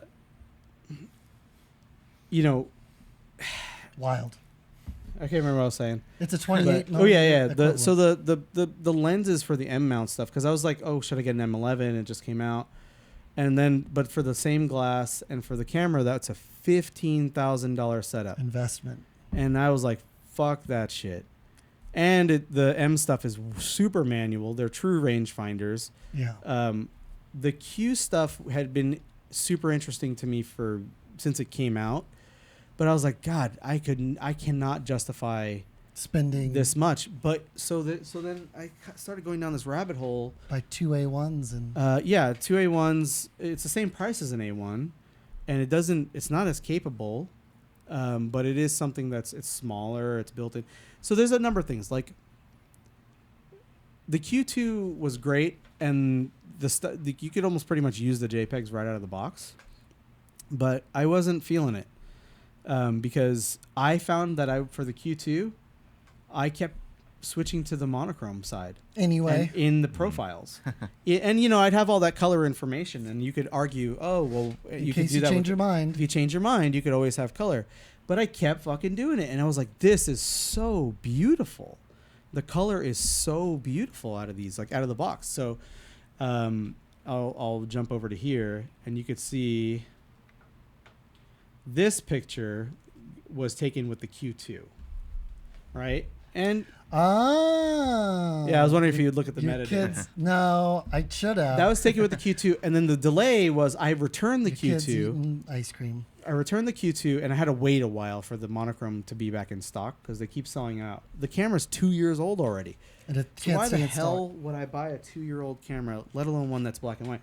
So the black and white, the detail, all that stuff. I started off. Most of us who started off with film started off shooting only black and white. So effectively, my camera was always only black and white. Even when I shoot film today, I often default to black and white. That's why I have all this portrait left over. Because you're shooting because black I and white. Constantly go to my black and white first. And then when you buy a new roll of 4 rolls of film, you're like, well, let's grab some portrait too. Exactly. Like, I'll get a pro pack. It's on sale, and then I end up with this like backlog of color film. Brandon wants it. So there was that. Notice I have a UV filter on there. Oh yeah, I did see that. Well, for a $7,000 I didn't care camera about lens. that. But also, so it turns out like Elise ended up falling in love with this camera. Oh, she liked playing with the So I wanted her to have some peace of mind. So I was like, here, I'll screw this thing on for you. But also we had gone to the beach and all that stuff. So Yeah. the same thing. But I normally take that off. And what's cool about that, you guys can make fun of me some more, is there's a 49 millimeter thread. Mhm. I got a variable ND for it. I got a circular polarizer. That is, this ring on the outside has nothing to do with the filter. It's actually the ring if you take off the hood. Oh. Brian, I want you to screw this hood back on. You'll kind of get a sense of why people spend so much for these things. It's incredibly sexy. You know, the fact that it has a ring, It's a thread protector, yeah. Yeah. My favorite lens on my Micro Four Thirds was a Lumix Leica. What was it? 30 millimeter? Mhm. No, 15. Well, it was 15 because it's the equivalent of. Wow, and it just right in place. Yeah, I mean, it feels. Yeah. Tell me it does not feel amazing. You want to try It that? doesn's click. It's just perfectly It's machined. just it's just perfect. No, I don't want to do it because then I'll like it too much. Do No, it. you won't. No. No. You won't. So there's a couple things that I ended up falling in love with. I did not realize, like, I have all GM glass and and I'm in love with it. But the comment I've always had about GM glass is it's very sterile. Yeah. Which you want it to be, and you could shape the photo. I can make any of the GM photos look like this camera. Like, that's fine. Like, I can do that. Yeah, you can make some presets in Lightroom and. Yeah, and in fact, I have a pretty good flow to do that already. But I didn't realize, like, having not shot much Leica, I've shot some Leica lenses, but on different mounts, and I didn't realize like how gorgeous the lens is. Mm-hmm. So like when you look at like the fall off, I keep talking about fall off today, but like the fall off of the bokeh and the transition from the sharp areas of the sharp regions of the lens of the frame to the some of that is the fact that it is a full frame sensor. That was another huge factor for me. Some of that, but also a huge factor is the glass. It is The way the edges are out of focus. the glass is astounding, guys. It's astounding. Or the way not that it's out of focus, but the way the bokeh is in the corners. It's butter, man. It's so cool. It's so fucking nice. I can't believe it. There's a couple of other things that blew my mind about it, man. If I may, I know he's gonna, this is coming with us, right? So the other thing that blew, and you notice that I have it on spot focus, like where same thing as we talked right about. In the middle. That's exactly what I prefer. And you guys figured out the frame lines. So I noticed you guys have the 50 millimeter frame lines in. So it works like a hybrid rangefinder. You push this button and it'll give you these frame lines. I was pushing the button and I was like, oh, I'm not sure. All it is a crop. So you have a 28 millimeter lens, which I actually like more than 35, and I like more than 24, which is weird. I'm finding I'm very comfortable with it. You push in, and it becomes a 35 millimeter crop. It's a 47 megapixel sensor. It's close to my A1, so it's very familiar to me. Yeah. Like what I can get out of it. You push it again, it's a 50 millimeter crop. You push it again, and it's a 75 But millimeter crop. the file isn't Shrinks. cropped. Well, if you're shooting in RAW, the file is You not still get the cropped. full You still file. get the information. But your JPEGs. But Lightroom reads the metadata and it sees that you cropped, And and it will punch in for you. Oh. And it's smart enough to know if you don't. If you could always back out because I shoot in Yeah. DNG. That's another thing. It's DNG native, Just a so general. it works on everything. It's a digital negative and Yeah. it's universal and open source. Why? Why doesn't anyone else do that? So it Gotta infuriates get me. that metadata, baby. The 75 millimeter crop works out to a 7 megapixel photo, which is right over the limit for 4K, basically, And- right at the limit. And right under the limit of I'd say like 10 megapixels is like ideal for 300 dot per inch. 10 Printing and 8 by 10. Yeah, But because this is the monochrome one, he's got it. He understands it. you've got all that extra resolution detail essentially. So they put the monochrome sensor up against the only other against the phase one. So 150 megapixels. Red briefly made a Red Epic. I think it was the MX sensor in a monochrome one. Justin Timberlake's Suit and Tie music video was shot with that camera. We can look at that music. I'm Lots of 99% positive I've seen it, and I think I Lots of remember detail. it being beautiful. Yeah. I'm almost positive I know which one you're talking I think about. that's the only red camera I've ever wanted to own. So what he's getting at is because the way this sensor works, it's basically fake resolution for free. Well, no, it's real. It is real. It's real yeah. resolution. This is a 45 megapixel sensor, Right. but it's got a Bayer pattern: 2 green dots and a blue dot and a red dot because of the way the filter sits over the sensor. And it's Otherwise, too green a because black- of the way our eyes work and because of what we're green, sensitive We're to. very sensitive to green. So really, I should divide 45 megapixels by 4. Yeah. Because the computer is calculating the extra color, or the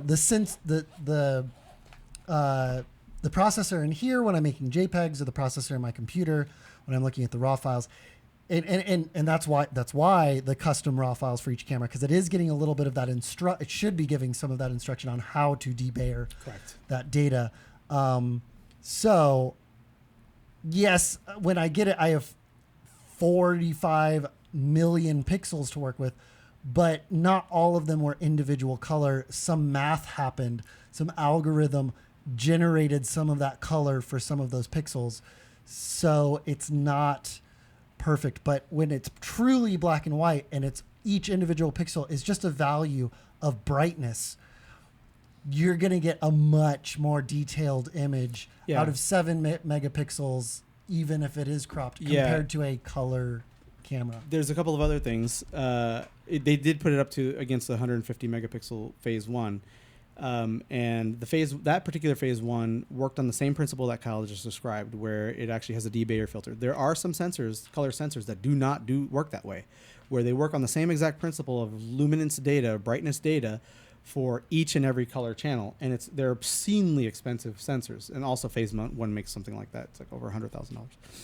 It's a very specialized piece of. The phase 1 people also make Capture One, the software. But anyway, it competed. I mean, there was, and at the end of the day, when you punched into like 500-600%, there was more detail in the 150 megapixel photo, but barely. It was actually quite amazing. Like it's way more detailed than you realize. And the other thing about crop lines, I kind of wish other cameras had them now, because when I go for when I crop into that little box that makes for 75 millimeters, the fact that I could see outside the frame, and this is the whole shtick about rangefinders. Yeah. The fact that you could see outside the frame and see what's going on and then time it so that it gets into your crop lines is so cool. I mean, we just put Brandon's APS-C lens on my full frame camera and it automatically cropped. But I believe in Sony's you can turn that off and actually see the vignetting. I don't think I can override that. Maybe, I don't know. We didn't dig into it. But it is interesting. And so there's that. The other thing is the original Q2, they change everything on it, like design wise. This is matted on the Q2. It's shiny, like fingerprinty. That doesn't bother me, but it is different. Also, like the lines, all the little etchings on here were all colored, like you would normally see, like red for the A and all that stuff that you would normally see. And also, it had the big fat ass Leica logo on the front, the iconic Leica circle, the red dot. Everybody knows it. And I found that I kind of was like bashful about it, because I fucking like it, and it's a red dot beacon, like hi, mug me, beat the shit out of me, and take my camera, yeah. But so I cut a piece of gaffer tape, which I probably still have with that little circle, and I covered it. Yeah. And I've been actually covering all my logos lately. Yeah. I just I cut perfect pieces of gaffer tape. I don't want people asking me about my camera, seeing what it is. I just want to be like a stupid tourist. Know. He knows. Let's see the orange ring. But I love that. So that's the other thing. Okay, what ended up finally selling me on this was the fact I didn't realize this until I got the Q2 monochrome. The focus is mechanical. There's it's not a digital. It's an actual fly by wire. Yeah. It's not fly by wire. And follow focus is obscenely doable. Like, it's not changing all the time. And it does seem to only be about like 50, 60 degrees. Yeah. It's not like a 270 degree rotation, but it's actually closer to, I would say it's closer to 45 degrees. It's smooth though. It is. Well, I mean, that would be the last thing for me. Got great wheel feel. It feels incredible. You get basically a macro lens built in. You do lose a stop, so it goes down to 2.8. It's a little bit more than a stop actually, technically, or a little bit less actually. Sorry, it's 1.428. Yeah. So it's about 3/4 of a stop you lose, so it'll drop to 2.8, but your focus proximity is obscene, and you get that out of it. The follow focus blew my mind. There are a couple things I don't like about this camera. One is that there's no ports on it. So if you want to offload your photos, they wanted it to be clean. I don't even give a shit about the offloading the photos. Like if they had just put a USB-C port below this SD card door, I would have been thrilled just to be able to charge it without carrying a fucking separate charger. Oh yeah. The battery is awesome. It pops out and then it's captive, and then you need to. Right. It's got that fancy design. Yeah. Do you know how much this battery is? Looks like Dig Dug. $200. Way more. Sheesh. I mean, 50% more. You're way off. $400. No, that would be double. That'd be 100% more. It's $300 for one of these. Oh gosh. It's ridiculous. It's ridiculous. So I was like, "Fuck this!" Like this is. I would never buy. But how long does it last? Exactly. So I found that realistically, who cares? Like it's fine. Like I'll only need use one, this. maybe two. And because they ended up putting this one in the Q2 and not a proprietary battery, and now it's the same battery as the SL2, the M line. So now, more than likely, finally someone will, like a Wasabi will come out with one. Unless this is patented. There's some sort of Yeah.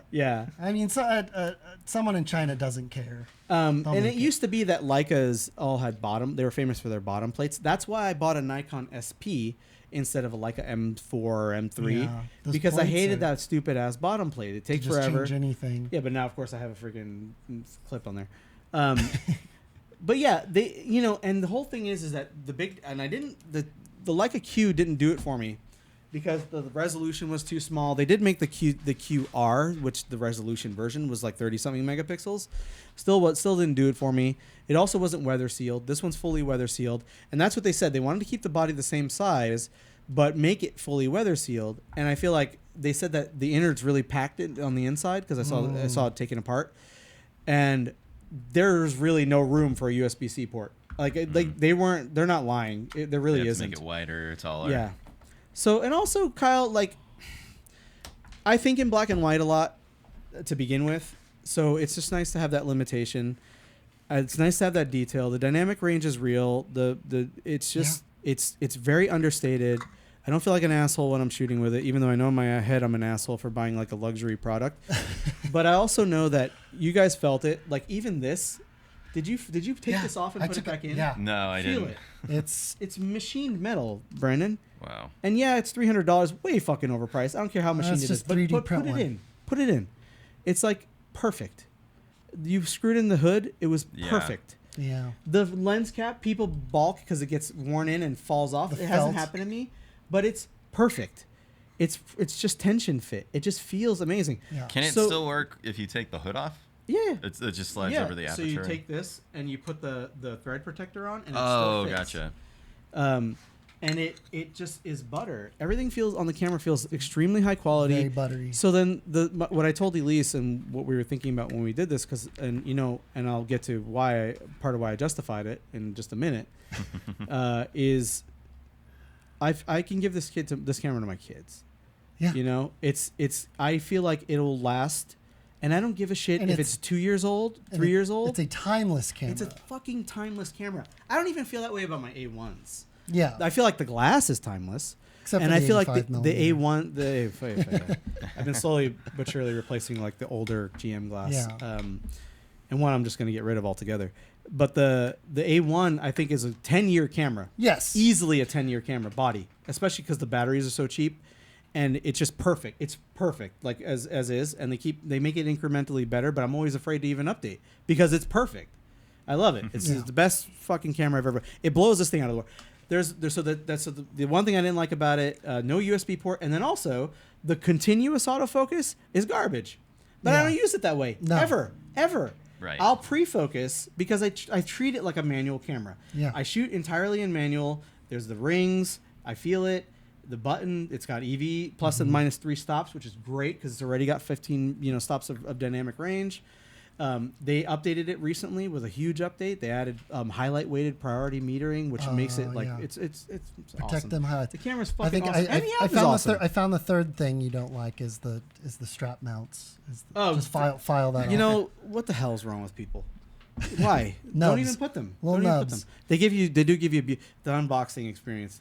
It took all my power to not send you a video of it because Did you save the video for later? I didn't video it at all. Like I just wanted to. Just experienced But it. like you open the box and you slide it out, and if just like an Apple box where it 7 slides seconds. right out, it's always the same. Yeah, and you open this one door, and then the whole box falls apart. It's like it feathers. Crumbles away. It's like opening a flower. None of the box is really connected to itself. Oh wow! It's just beautiful. Falls away, and then you get this big cube, and it's got magnetic closures with a big door, and it reveals the camera. And then inside there is another magnetic Drawers. door that has 2 drawers with magnetic closures, and the strap is beautiful. Oh man, It's fucking amazing. I love this camera as much as I love my A1s. I've gone so off the black and white deep end that I'm now shooting color filters. Yeah. If you're not familiar with how color filters work on black and white, if you just put this on a regular color camera, it's just going to be fucking color cast. Yeah. But basically, what you're looking for is because you're thinking in shades of gray, right? So when you put a red filter, everything that's red is going to read darker, right? And everything that's the opposite of red is going to, on the color wheel, is going to read lighter, right? Or have more contrast, right? And that's what you're looking for. You want it to enhance the stuff that it's passing through, that's the same color, and detract from it. And the same thing goes with the yellow. That's actually technically a yellow green. The green would be like it would make your foliage pop. The yellow would be like a lesser. This is yellow green. It would be like a lesser version of that. And then you have this is the yellow green actually. And then so you can. A lot of times when people go to shoot black and white, especially if they do landscapes, they're underwhelmed by the sky because that blue will tend to render white. Yeah, like, or just washed out. Just washed, completely no detail. So not just overexposed, but washy. Yeah, literally washed out, like in the film sense, like truly. And that changes everything. And then circular polarizers, I'm a huge fan of them for color photography. Yeah. Not many people use them, but like I love like pulling the glare off of water. I love being able to focus through the water. I love being able to focus not through into a car, for example, without seeing the reflections. Yeah. I love the enhanced contrast. Like so, I always have one of these even on my regular cameras. And then the variable ND is because I have Kyle who's for sure going to want to play with black and white video on this. I did a little and bit. then it doesn't have any mic inputs or any of that stuff. I don't give a shit. I just don't care. Time code. Time code is fine. It doesn't have. You can't. There's no way to put a time code device. No mic jack. No headphone out. But basically, you would just have to sync it up and use the scratch with a scratch audio. And I don't care. That's fine. But I love it. I'm super happy. And I know this is ridiculous. Look at us. But basically, I feel feature complete, and part of that is I feel feature complete with. Isn't that an amazing feeling? I find to feel settled, like with your setup. I have some kind of things that are changing. Like I am going to replace the 85 mil. Yeah, I'm like, well, do I sell all my now that I don't have any more EF cameras? Do I sell all my EF glass and go RF? And your setup will be lighter at the very least. And I've already the big thing that killed me was like, oh, this cage, I can't use my rear ND filter. Yeah, I have to get front filters. Yeah, and so then might as well sell all my glass and get the Trinity RF glass. And because of kind of like the way this show is changing and everything, and we're shooting right now the show on one of my Alpha 1s, I love the cameras. I love the video out of them. They're fine for what they are, for what I use it for. Kyle gets a lot of good use out of them. You saw him rocking dual A1s shooting a wedding, and it was awesome to watch. And we all have different setups, and it's so much to complement each other. Except Brandon's closer to me now. Yeah, he is, and that's fine. But he also has One APS-C, which I really like. So if I'd be like, Brandon, borrow this Q2 if I can borrow your light glass and go do something really far away, if it's, and that'd be fun. But and then I went down the rabbit hole and bought a freaking new tripod again. The second time I bought this fucking tripod because I'm an idiot. Because I wanted to travel more compact. I wanted you to play with it. That is very compact. So this is the Peak Design travel tripod. Everybody went gaga over it. I got one early from the Kickstarter. I didn't like it. It was rickety in some ways that really bothered me. They fixed a lot of that stuff. I'm still undecided. The case feels really great. The case is gorgeous. The case is gorgeous, dot. and it actually hides some tools inside here. So you get the grommet tool for servicing. Mm-hmm. The thing that's making me want to keep it is the lifetime warranty. Oh. Yeah. But also I wanted the Really Right Stuff Ascend 14, which is $1,500 in the config that I want. And this is $700. And this will fit Arca Swiss. Yeah. So do I have another A1 around? Well, I've got the bottom of. Oh yeah. There you go. this Yeah. is Yeah. Arca Swiss. Yeah. So it's traditional. Supposedly. Yeah, And and then I you pulled just the twist the lock. safety pins off, but also here, guys, look. You could try the Really Right Stuff plates work on it too. So this plate and this plate. Brandon's got he had a Really Right Stuff for his 2 to 500, and people don't realize because he got his lens for cheaper because it didn't have the original foot. It was but a very that nice foot is $300. So they nailed it. So it does stick on, and then you got to tighten the locking ring, Nice. And it's nice. It can handle that at that size. It is stable. It's torsionally stable. There's things I don't like about it, but I think I'm going to keep it, guys, because they fixed a lot of my biggest issues with it. And also the narrowness. My current travel tripod is actually smaller and a little bit lighter. Doesn't go as high. It's a Vanguard, something numbers. It doesn't go as high, but this one's a little bit more stable, torsionally stable. And it goes up higher. And it also has some other, it's got a lifetime warranty. That's kind of my biggest justification for spending too much on a tripod. But then I bought this. My fucking dream tripod. The Really Right Stuff. Yeah. So this is You bought it. You ordered it. I ordered it in January. Yeah. And then it came last 7 month? months, 6 months. Because you can't buy these things. They stay out of stock. This is they're super famous. You can buy them. You just won't show up.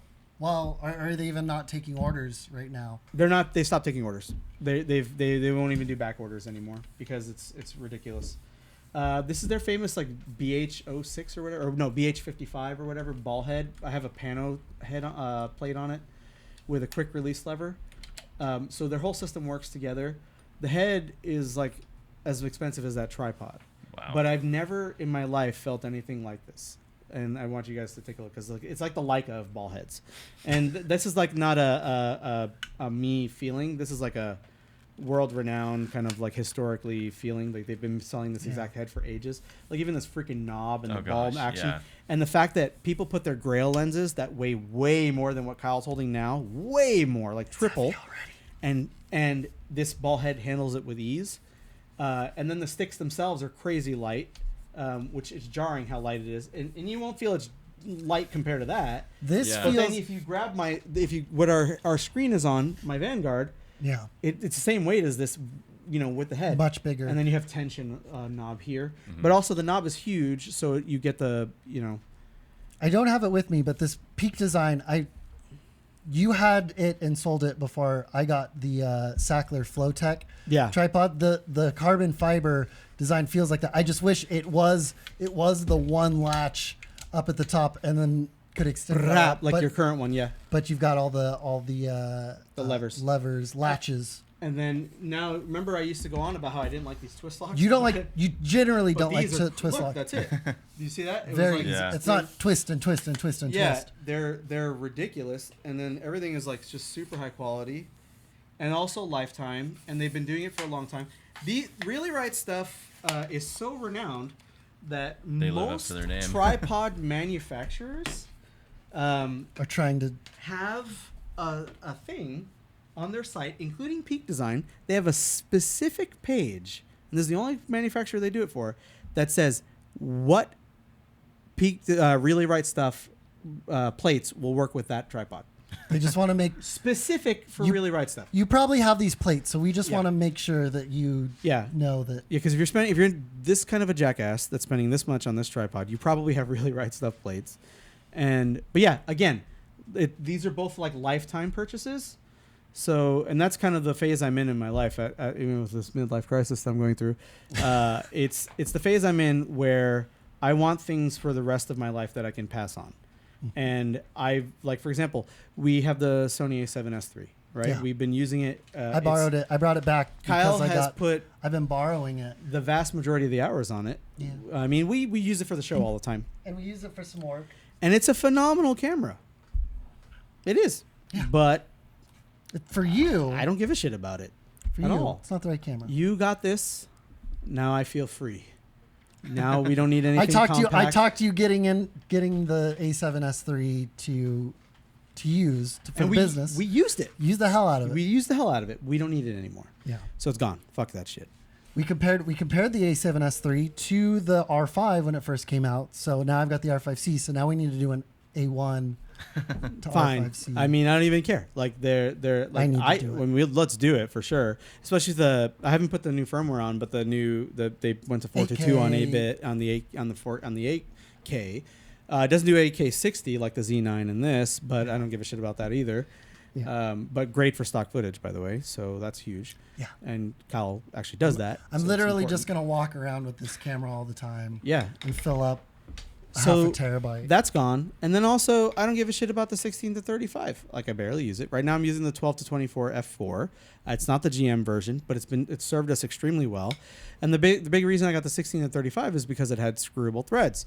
Well, now I use those little Kalari things. I don't have it here, but I have it. They mount in front of the sensor, which is really scary.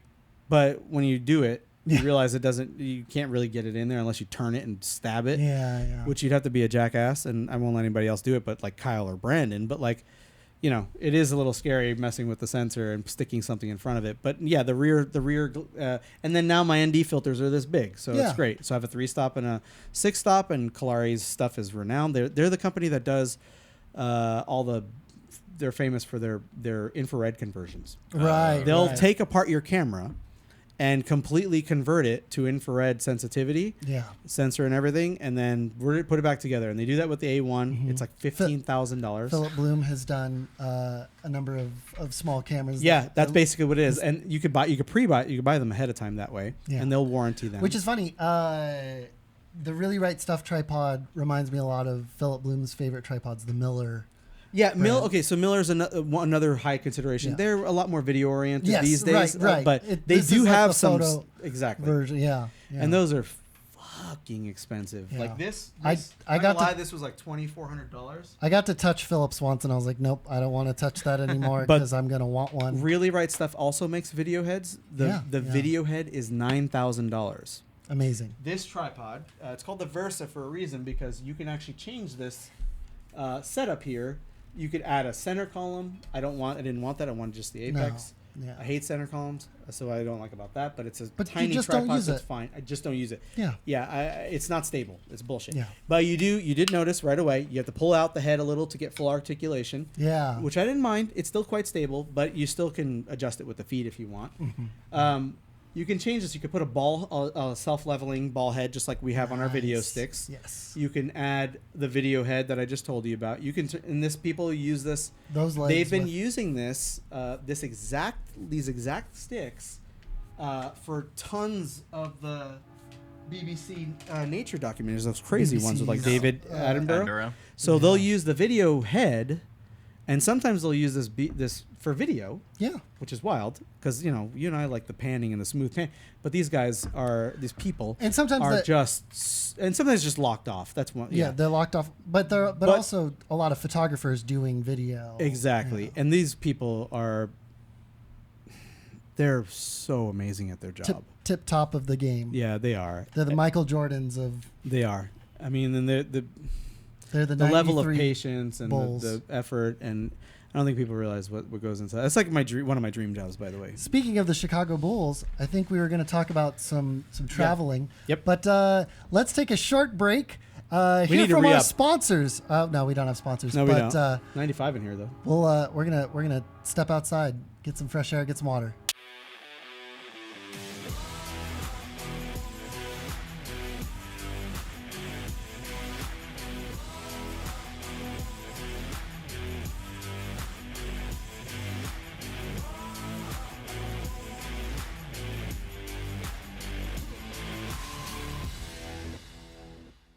And we're back. Speaking of, I thought we were back. I know. I Back again. I got sidetracked. I went back, but Look at the table. That's so exciting. This is a lot of fun. Lots of camera. But yeah, travel. Recently, I went to Chicago. That's what the majority of the last episode was. Yeah. I just wanted to follow up with you, Gilbert, because I got some feedback from you. I sent you everything before your segment. Yeah. And then I followed up to your segment, and then but didn't show it to you and just uploaded. Yeah, I like that. I wanted actually. to see what was your reaction. What feedback do you have? So realistically, I knew you weren't going to be able to get out to any suburbs, and it's actually wild that one of the most popular suburbs of Chicago Recently had a major tragedy. right as you were leaving. Yeah. Probably the next day that you got back. Was it the 5th? Oh, it was the 4th of July, the 4th of right? July. So, It was yeah, the day after you I got back. Yeah. So I'm in a way glad that you didn't have to be around there for that. Yeah. It's horrible. And I even texted my two friends. I was like, "How close are you to this?" Exactly. But what did you think of the insight from Kiku, specifically someone who lives there, but also another California transplant in Chicago? Yeah. So there's a couple things. Like, first of all, I appreciated it, so thank you. Yeah, thanks, Kiku. And I would love to. I guess the easiest way is almost like what you did, see Chicago from her perspective. That'd be really cool, especially somebody that lives and breathes it now. That being said, she lived in the city her first 2 years, Right. year and a half, and then she's only now kind of in the suburbs, and even then, she's not far from Wrigley Field. Yeah, so which is still kind of a city. Yeah, it's got a city feel all around. Wrigley Field's pretty cool. You got to go to a cool. game. That's awesome. I still can't believe they just put bleachers on top of a building across the street. Oh yeah, and they sell you this. see it in Boston too. They just tack them on, and then the buildings, all the street ones, because they can see in from their rooftops. Yeah, so they just stick bleachers on some, there. And some businesses bought the buildings and just turn it into a thing. It's wild. I would actually go to see one of. I want to go see one of those. Yeah, that's so much fun. I'm just so used to San Francisco, where behind the outfield is just water. Yeah, there's nothing. What do you mean there isn't just a void? Yeah. Outside of your baseball field, there's a city. And then San Diego, similar waterfront. Yeah, ballpark, right. Really right. pretty. But yeah, so it was interesting because I know the one thing that struck me right away was she mentioned two things. She started to Uber more. And which is a form of car dependency. Yes. And then her reason, which is totally rational, was that she was tired of waiting.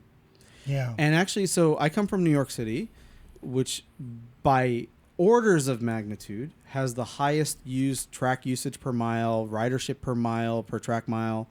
Subway system. In the United States, by far. By far. Not even Chicago's not close to San Francisco. None of these cities are even close. No. It's literal orders of magnitude higher usage. And it runs 24/7. Not really. No. Kind of pared down service, and some don't even run at all. PM, yeah. 10 Well, PM. later. Yeah. Or even I used to live when I lived in Bay Ridge briefly. Even getting the N or the R. The R is local. Getting it would be one per 30 minutes, one per 15 minutes in earlier times. But that's the thing. With public transit, you need to have that frequency. Otherwise, people will make easier choices for themselves. Yeah. And it was really disappointing to see that they're going similar. The reason why I brought up New York is because they're in a way going down a similar path. People say there's no traffic there. Nobody drives there. There's too much traffic. Yeah, which is obviously stupid, but they're obviously the reason why there's traffic. There's traffic because somebody's driving, and they're driving because in many ways they're incentivized to do so. So if you're driving into New York City in rush hour, that's nuts to begin with, especially from Brooklyn. We'll see you tomorrow. Yeah, it's nuts, but also It's because of the failings of public transportation. I mean, New York City is a special case because they have so much to maintain, and it's like the whole thing about, you know, you painting the Golden Gate Bridge. Like by the time you get to the end, you got to go start all over. Yeah. You know, because that first paint is faded. But the idea is like with Chicago, I saw so many gaps in everything you were saying. Like it's one thing to like point out like bike lanes here and there and stuff like that. Like you walked in this big intersection under one of the many levels, and you saw that there were bike lanes, but then you also pointed out intuitively that nobody was fucking cycling there because it was nuts. There was one cyclist in that underground that I ever saw. When you see that, when you realize like it's scary and dangerous. Yeah, my wife just in the same episode almost got hit earlier tonight, and she was in a bike lane in Kingsburg, and the way she just explained to me how it happened, it wouldn't have been horrid because a truck with completely blacked out windows, so she couldn't have any visual communication with them, turned in front of her, even though there was a line of cars and they had stopped for her. Yeah. This truck just went and made a right in front of them, and she almost broadsided them then they rolled down the window and said, "I'm sorry." Well, they did apologize. You know, at the very least, it could have also looked, but you know, Brandon is like Uber cyclist, like literally, like he does the fucking outfit and everything, and you know, he's poses. It's like a whole thing, and it's awesome. Like, but he's used to it. These are like people that you're an enthusiast, you're experienced, you ride quickly, you have the energy for it, you have the awareness for it, you have the equipment for it. It's like a whole fucking thing. You can't expect a non-enthusiast who may not give a shit about bicycles, has no idea what a derailleur is or whatever, or how to adjust their brakes or anything. You can do all these things, right? His dad like has a shop, like basically in his garage, like effectively. He does all that stuff. And so he's like centuries, like it's a long ride, like 100 miles, right? Yeah. So like the average person, without the infrastructure around you, without that sense of place, which is kind of kind of the main theme of what I was talking about, you could tell right when you were walking across the bridge. You could tell like, and the heat was coming off of it. Yeah. You could tell when it was confusing. Chicago fails. It's an awesome city. Don't get me wrong. It truly is an awesome city. It's a world-class, incredible city. You did some fun shit. And there's stuff to do. And there's still more that I didn't get to do. There's a ton of stuff that you didn't see. But you did get the bulk of it. And again, that's why I wanted you to see like the suburbs in some way, because even though I knew realistically you were going to do Chicago because you're there first time. But like, I could tell people's relationship with that city is not about like getting around and moving in an effective way. You could just tell by the people that were there, what was missing. And I talked about like Frank Gehry, right? And how like so often when you get these big famous architects, the design is all about them rather than the people and the prestige. Yeah. And that is exactly what you ran into. Yeah. And that Millennium Park is a perfect example of it. It was cool from the sky. And yeah, it's beautiful. Yeah. Looking at it across the street from a tall building. But being a person in that space, like, oops, I'm lost. You start to realize like, this isn't what makes a space. There's a real famous book. Your wife has it, which brings me so much joy. Which I can't even fucking remember. Walkables? No, not Walkable Cities. It's the Jane. Well, I can't remember the name of the book. It's a very common name. It'll come to me in a minute. But Jane Austen. Yeah. 60 years ago, she had described kind of like what these things are, that make a city feel something approachable. I don't know how many cities you've gotten to go to that have this. You're an outdoorsman to begin with. You literally know the names of birds. I'm the one that our grandpa called City Boy. You had to like. He told me the difference between the reeds and the shoots. And, I don't know, but you have different priorities. You and I love Hawaii, and it certainly isn't because of the walkability. It's not. That's true. But it's you because do need to own a car. You do. I mean, when I lived there, the bus, which was it's literally called the bus. It still had the 800 number, 1-800 for the bus, and I still remember it to this day. And they would give you directions from anywhere to anywhere. And the very last time I rode the bus, someone shot it. I have a picture to this day. It may have been a stray bullet, or that may have been intentionally to shoot the bus. But I was, sitting across from a person, and all of a sudden, a big shatter in the window, and little flecks, didn't go through, small gauge, and the person that was sitting in front of it, like, literally shit their pants. This is all true story, by the way. So the bus, someone screams, and the bus comes to a stop, and the bus driver, like, moseys over. What happened? Someone shot the bus. Oh, I'll call the police. They didn't even care. And then the police come, and then this is not a joke. 100% true. I've told this to Kyle before. Yes. They opened the door, and it was like a fucking Cheech and Chong movie. Smoke billowed out of the car, and both cops were high, for sure. It was weed. I mean, it was truly like right out of a film, like officers Cheech and Chong, and they didn't give a shit. They're like, "Oh, just hang out here in the open," after we had just gotten shot at. So yeah, they didn't do anything. They didn't do anything. They just took down a statement from the bus driver. Everybody got back on the bus. We waited. Then they told us to get back off the bus, and then they sent a new bus. They didn't even care. If there was an issue with the shooting, yeah. If there was a shooter with malintent, that wouldn't have been great. Stopping. Oh, what's going on? Bang, bang, bang, bang. Everyone get out and line up. Bang, bang, bang, bang, bang. Freaking insane. The stone cops are losing their minds. Yeah. Or they just go guns ablaze. But it was a very effective public transit system for that, but for good reason. Yeah. Now it's so dense. It's so, like, and not in a good way. It's so nuts. And they've tacked on so much stuff. You can't really ride or walk anywhere. It's like, feels very, like, but basically, I'm not there for that. Like, there's hiking is world class. Yeah. The beaches are astounding, and I could live like that. That's fine. It's a different kind of walkability because you're in your own little world. You find your neighborhood and your beach. And that's it. You're good, and you're fine. And then when people come and visit, you might go check out some other beaches in their rental car. Rent a car or whatever, exactly. But yeah, like Chicago, it's disappointing. I also was disappointed you didn't try a regular deep dish pizza instead you tried the stuffed one. No, I thought it was the... Yours had all the stuff in it, or did you have a different one? I don't know. I got the one that was the... It was literally like the Chicago. Yeah, so like there's two that they make that are popular, same place. That's one everybody goes to. I thought I was getting them. There's the stuffed one, and then there's like the deep dish, like regular pizza. And you got the stuffed one, which is fine. It's a different animal, but it's just... I thought I got the... It was a lot of cheese. Remember, did I ever take you to Mulberry Street in the Encino location in Los Angeles, the pizzeria? No. It's about as close as it gets to like New York pizza in California. Which for me. the Giordano's place we could have it a frozen one mailed to us. Let's do that. Let's get a regular one and have it mailed. But they make Sicilian style, which is the square pizzas that are also pretty deep. Yeah.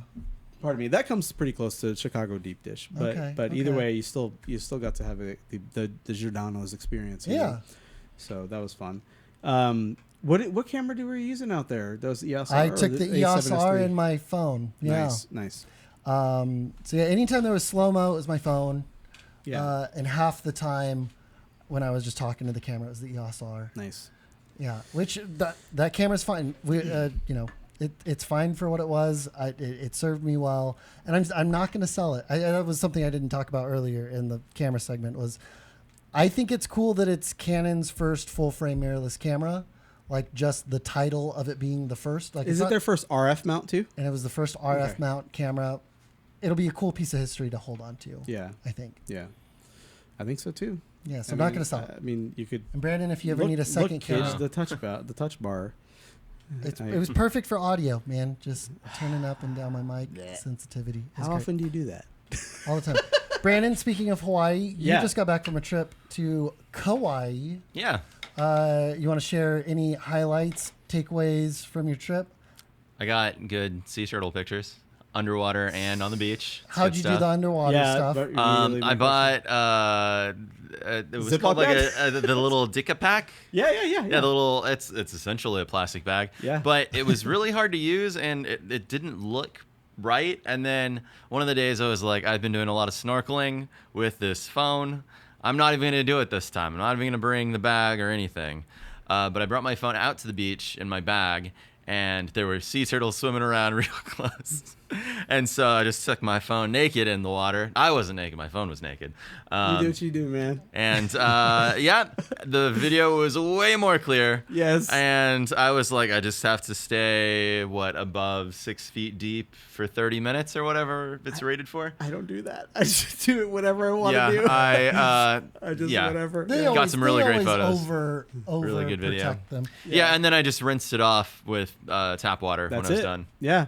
I use this naked in the water all the time. Yeah. All the time. It's kind of funny though when you do completely submerge it, like I don't know, at least with salt water. The buttons going nuts? Well, no, the buttons weren't going nuts. Well, what I would do was I would start the video before I'd go in. Same. Yep. Or I would just use the volume button to start also, if you hold for auto lock auto exposure, so it's not constantly seeking because of the different refractions. Yeah. But you better make sure you're getting your right depth and all that stuff. Yeah. But afterwards, when I was trying to clean out all the speakers and stuff, I just play some music and it was like really quiet, and then it just starts bubbling up out of the speaker. The Apple Watch it's fun. Has a mode for that. To inject water. It will play those sounds. I'm on WatchOS 9, and they've changed the mechanism for it, and it's a pain in the ass now. So if you go into in a water lock, you have to hold this down, and look how long you have to hold it. Keep holding. Look how long I've been holding. And it just it takes the wheel too long. Just turning the digital. So the reason why they did the wheel now is because when you're in a workout, you have the choice of switching views that you see on with a quick press. No, so the wheel, you scroll through the views now. If your watch isn't locked, you can swipe through them. But if it's waterlocked, you can roll with the wheel, which is useful. Don't get me wrong, but the mechanism they're using for it takes too long. 3 full seconds. It's ridiculous. It's ridiculous. Yeah. It got worse with the last beta release, beta 3. Dang, Brandon, you got a new watch. What'd you get? Yeah, I got a Fitbit. Yeah. Which one? I don't remember. Charge HR. I'm making shit up. I don't know. It was on sale at Target. Is it? Yeah. Yeah, I was very close to going back to this or getting a Garmin. Yeah, I like it because it's so small. Like Exactly. I can turn my wrist and then it doesn't get in the way. And I didn't really want a ton of notifications on my wrist. Like I didn't want to get every single text message. I still have phone calls go through it. WhatsApp. But yeah, I minimized the amount Signal, of apps that I have on it. But I do really like it for the sleep tracking. Yes. Yeah. So the battery life. Yeah, sure. the battery lasts ridiculous. like if I wasn't doing workouts and having it go if I go on a walk or if I go on a bike ride or hiking, that can chew into the battery. So that might only last like 3 or so days, but it can get the better part of like 5-6 days if you don't charge it. I mean, if you're not doing like significant workouts, like several hours of riding. Yeah. Or So something.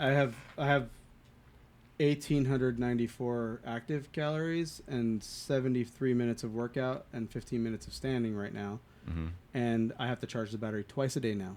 Oh. It doesn't fucking last. So this is a Series 7. Current. I don't know. Yeah, 7. 7. I've had I don't work out that much. So I'm very interested in. I'm the lazy ass. I'm very interested in the Garmin stuff. Yeah, I was too, but they're so expensive. Yeah.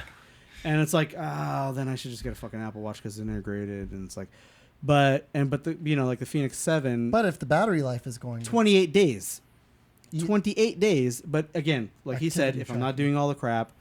And then it has solar face, which actually is useful for people like you or me who are outside a lot. And it actually, because if you're inside working out, who gives a shit? But they're $1,000, for the bigger face, bigger battery, and all that, and so I don't know if it's. I won't talk about it. But anyway,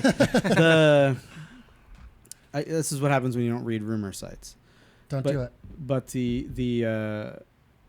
I like it, and I like this. I really did consider it, and I used to have I started off with Fitbit myself, and I used to have an app that was an intermediary between Fitbit and Apple Health. Do you use anything like that, so I can still talk to Apple Health? No, I just have the Fitbit app, so it's really cool because it like shows like all your phases of sleep and yeah all your heart rate. Well, try to integrate it with Apple Health. Mm-hmm. There's a third party app that will link to Fitbit and to Apple Health. Okay. And translate everything So this way you have that long history, and if you decide to change, you still have that history.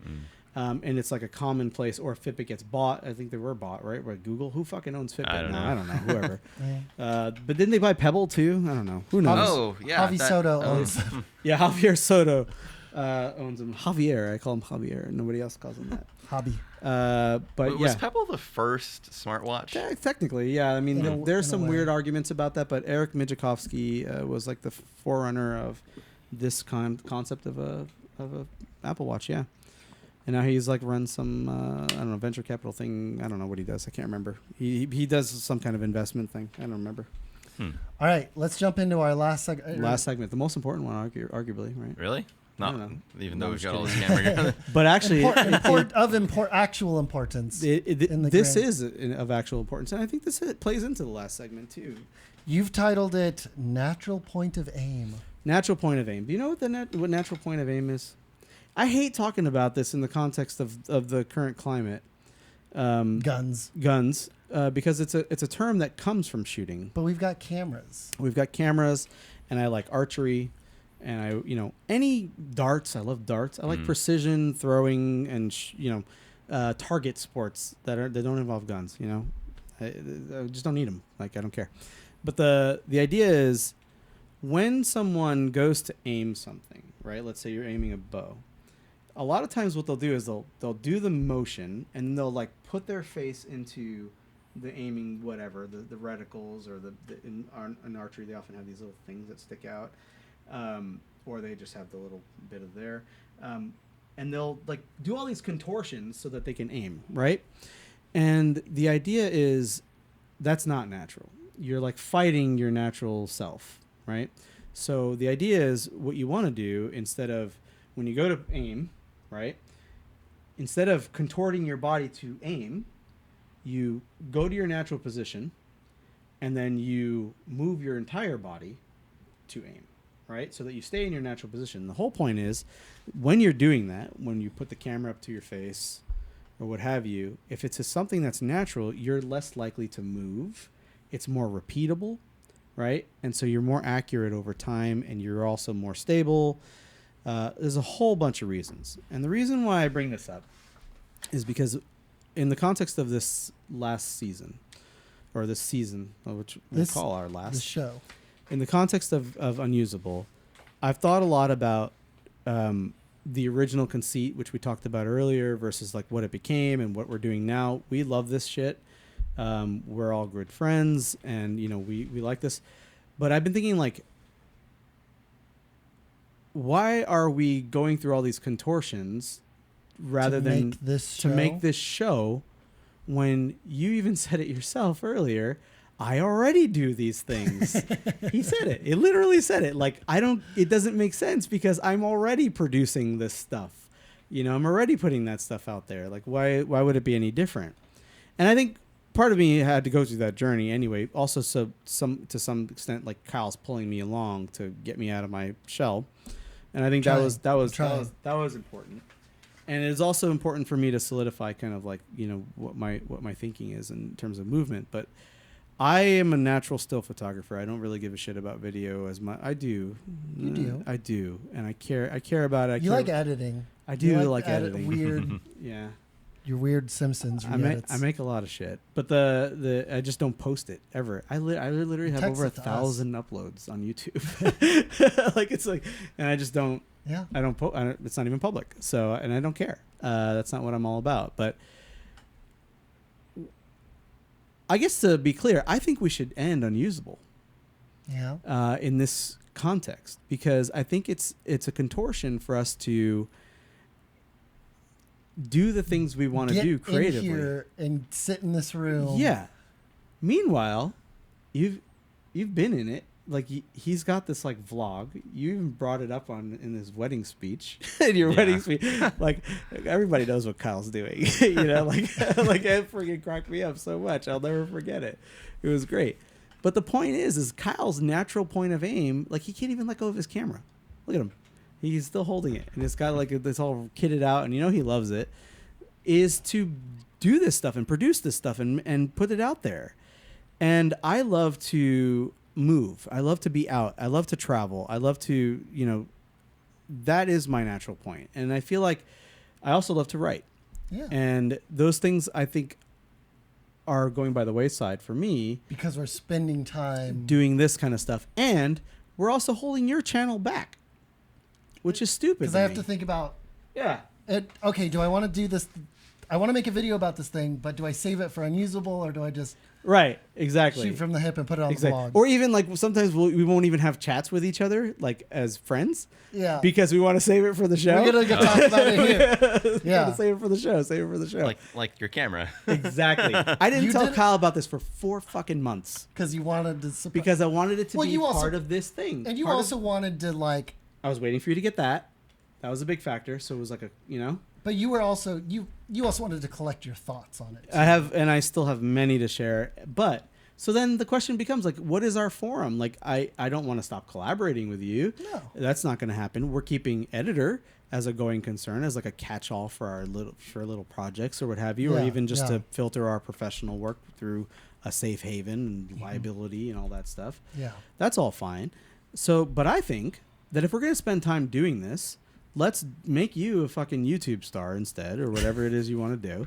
And make collaborate for that stuff. Still keep doing and enjoying ourselves, and then also that gives you an opportunity to do what you do and control what you do in a way that's more suitable for you. But also focus on that channel, focus on doing that, and maybe move on to doing that ideally.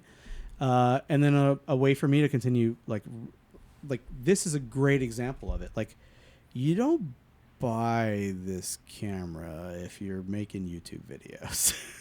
Like it just doesn't. I mean, unless you want to make a YouTube video about the camera. You rent it and make a YouTube video about the camera. Yeah. But you're not. This is a camera that is for someone who really loves stills or just really likes being an asshole with a Leica, which I am both. A little bit of both. Yeah. So, but then I got this, which is awesome. And I will also carry this. Yeah. Because this is dope. And and we much less less photography. Stressful. Look at this. To carry Brandon has this beautiful camera, and he's still carrying this.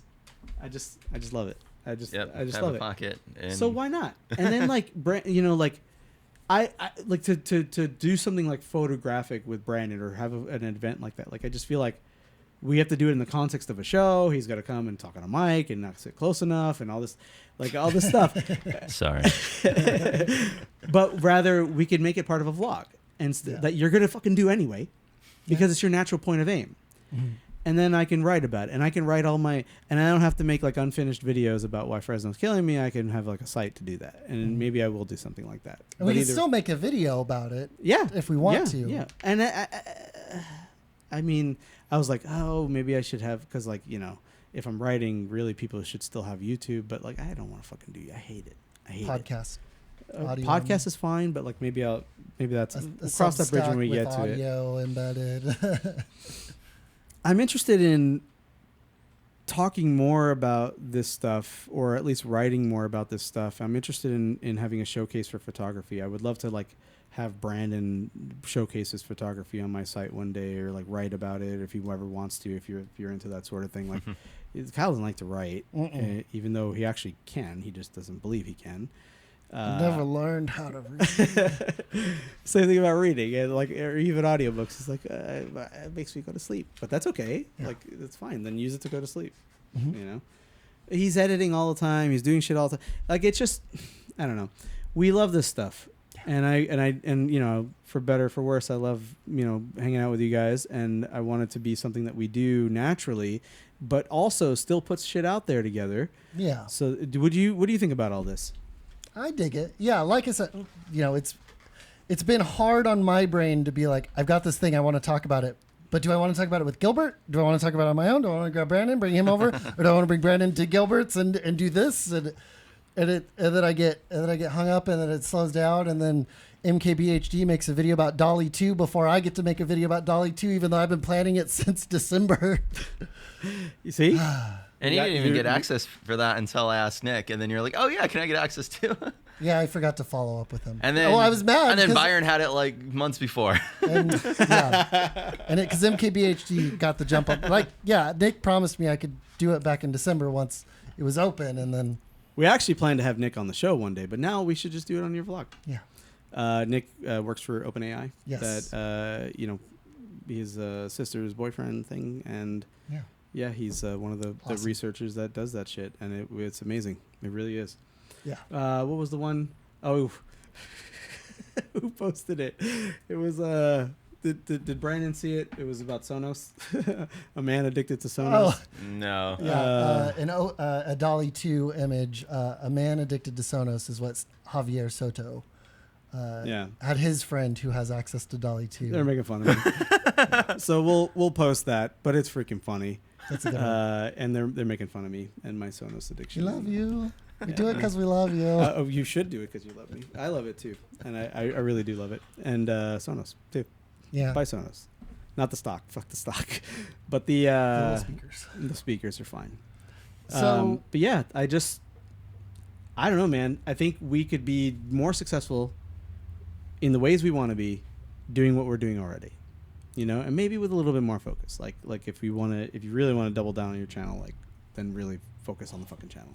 Yeah. If I want to do more of this kind of stuff, and even if it's not going to make me money or whatever, but it gives me an outlet. Yeah. That's another way, and maybe make the money. Maybe make money from it down the line. But what do you think? Artistic outlets. Sounds are like, important. letting go of those restraints are gonna help both of you do what you want to do. And sometimes a box is important. Sometimes you need a box, a constraint, exactly. A constraint to make good work. Because if everything's totally free, you'd end up not doing it. It's hard to get started. It's hard to get the blank page. Is the most daunting thing. Infinite choice in media, looking. We used to flip through channels, and we thought this box was the right box, but maybe it isn't. Yeah. So we have some interesting stuff coming up, and I'm not going to talk about any of that now. Where should people go if not this YouTube channel? Just stop watching now and go to Kyle's channel, because you should be watching his channel anyway. YouTube.com/Kyle Lowe. Yes. Which it says on his license plate, but there's a letter. No, missing. It doesn't. No. Can you click a box in a corner to find that link? Yeah. There's probably somewhere to click, or just in the description. Description, yes. Yes, below. the doobly-doo. I think he got that from the Vlog Brothers. Yeah, I can't remember. Yeah. Is that who says that? Yeah, description below, and then it just turned into doobly-doo. That's really funny. But yeah, I just think that's going to be the best place. I want to take down all these, but you're not going to let me because you fucking. Yep. Yeah. This is a time capsule. It is. We'll look back at this. Is. And I will look back at it as a reference. And I already look back at it fondly. And there's a lot of good that came from it. But I think that if you're going to see me, and that's part of this, he wants me to be on camera in his vlog. Oh, Jesus. I did a whole year of attempting to avoid you. He did good. I did a whole year. Look, we have just the heads left. Yeah. Oh, the body parts are over the head there. of Ed. Ed's head. He's little by little. I thought you were going to point at the Lego. We got after editor, we got rid of his legs. Yeah. And now after unusable, we got rid of his torso. His arms never wanted to stay on his torso. That was the big thing. And he's a lot. He's a lot. He's a lot. I realized we always thought about the whole carpool thing. Like you stick him in the front seat and you cheat on the carpool lane. Not that we need to do that necessarily. But really, you could just do the head and just strap it to the headrest. Yeah. It would achieve the same thing. You can borrow if you really want. But he fits. You could also put those weird stickers on your electric car. Ruin the finish. I have the stickers. I just don't put them on because Yeah. I don't live in Los Angeles or San Francisco. They're really ugly. And they're really ugly. Yeah. But also, I don't give a shit about. Can't they just say, "Oh yeah, that's an electric vehicle. We know this because it's a popular one." Yeah, but they don't get the fees that way. So you gotta pay. You gotta pay for them. But so, yeah, I'm gonna be vlogging. I'm not gonna do daily again yet. Maybe next year. I don't know. I hope so. I hope you do, or at least go to a regular schedule. Yeah, I'll have a more regular schedule. Yeah. That's my main. my main tip. I got my camera. I did my unboxing. That got 50 views. But Brandon's first impression video on the R7 is at 2,000 views. And you know what it is? Because it was brand new. You're handsome. Oh. You put him in the thumbnail always. Yeah, Brandon's in the thumbnail, and they're like, "Who's that sexy guy?" And actually, someone commented, "Are you guys twins?" Yes, exactly. And you do look it. But there was feedback about it. and I think what's important about it is this is a more accessible camera. It's Yes. $15.99, $14.99. Well, after body tax only? with the kit, it was like 2,000. 2000. This camera Bonkers. was after tax $5,000. So it's out of reach for a lot more people. So I mean, that's what I think. That's what I've learned out of just the last couple weeks is like I need to focus on like I like doing the niche stuff and the expensive stuff, and there's an audience for that. But if I want to attract the peoples, I do need to kind of hone in on like the more accessible stuff. The cameras that I can afford. Even if it's stuff that people have already made a lot of videos about, people are still hungry for that. That's I don't know. That's what I've learned. yeah, because that teeters on the edge of like being like an aspirational purchase, but also something that is accessible, like you said, but also really fucking good. Like you get a lot of what you get. It's still important. Like, it's still important to cover good that stuff. last 1% is so much more expensive, and then you get to this stupid shit, and then Diminishing returns on fast, like literally you lost color, you know. And you had to pay a premium for that. A massive premium. It's a stupidly expensive luxury product, and not everybody's interested in that. Yeah. Even the A1, it's a very specialty job thing that, again, it's just ridiculous. Like I look, you save up and you look for lifetime stuff, but not everybody's doing that. Yeah. And I agree. Your fucking pillow cube thing. Yeah. People want to sleep. That's like a normal person thing. It's got like 1 trillion views. The first video ever to hit 1 trillion views. And he only made like $80 from it. Yeah. That's how it goes on YouTube. No, but yeah, I just think it's the right choice for us. And I think I have a lot to say about kind of what I'm going to be doing in the near future, but we'll save that for the vlog. Sounds good. All right. This has been Unusable. What is unusable about this one? The whole fucking show. We're canceling fucking show. All right. I'm Kyle. And I'm Gilbert. And Brandon.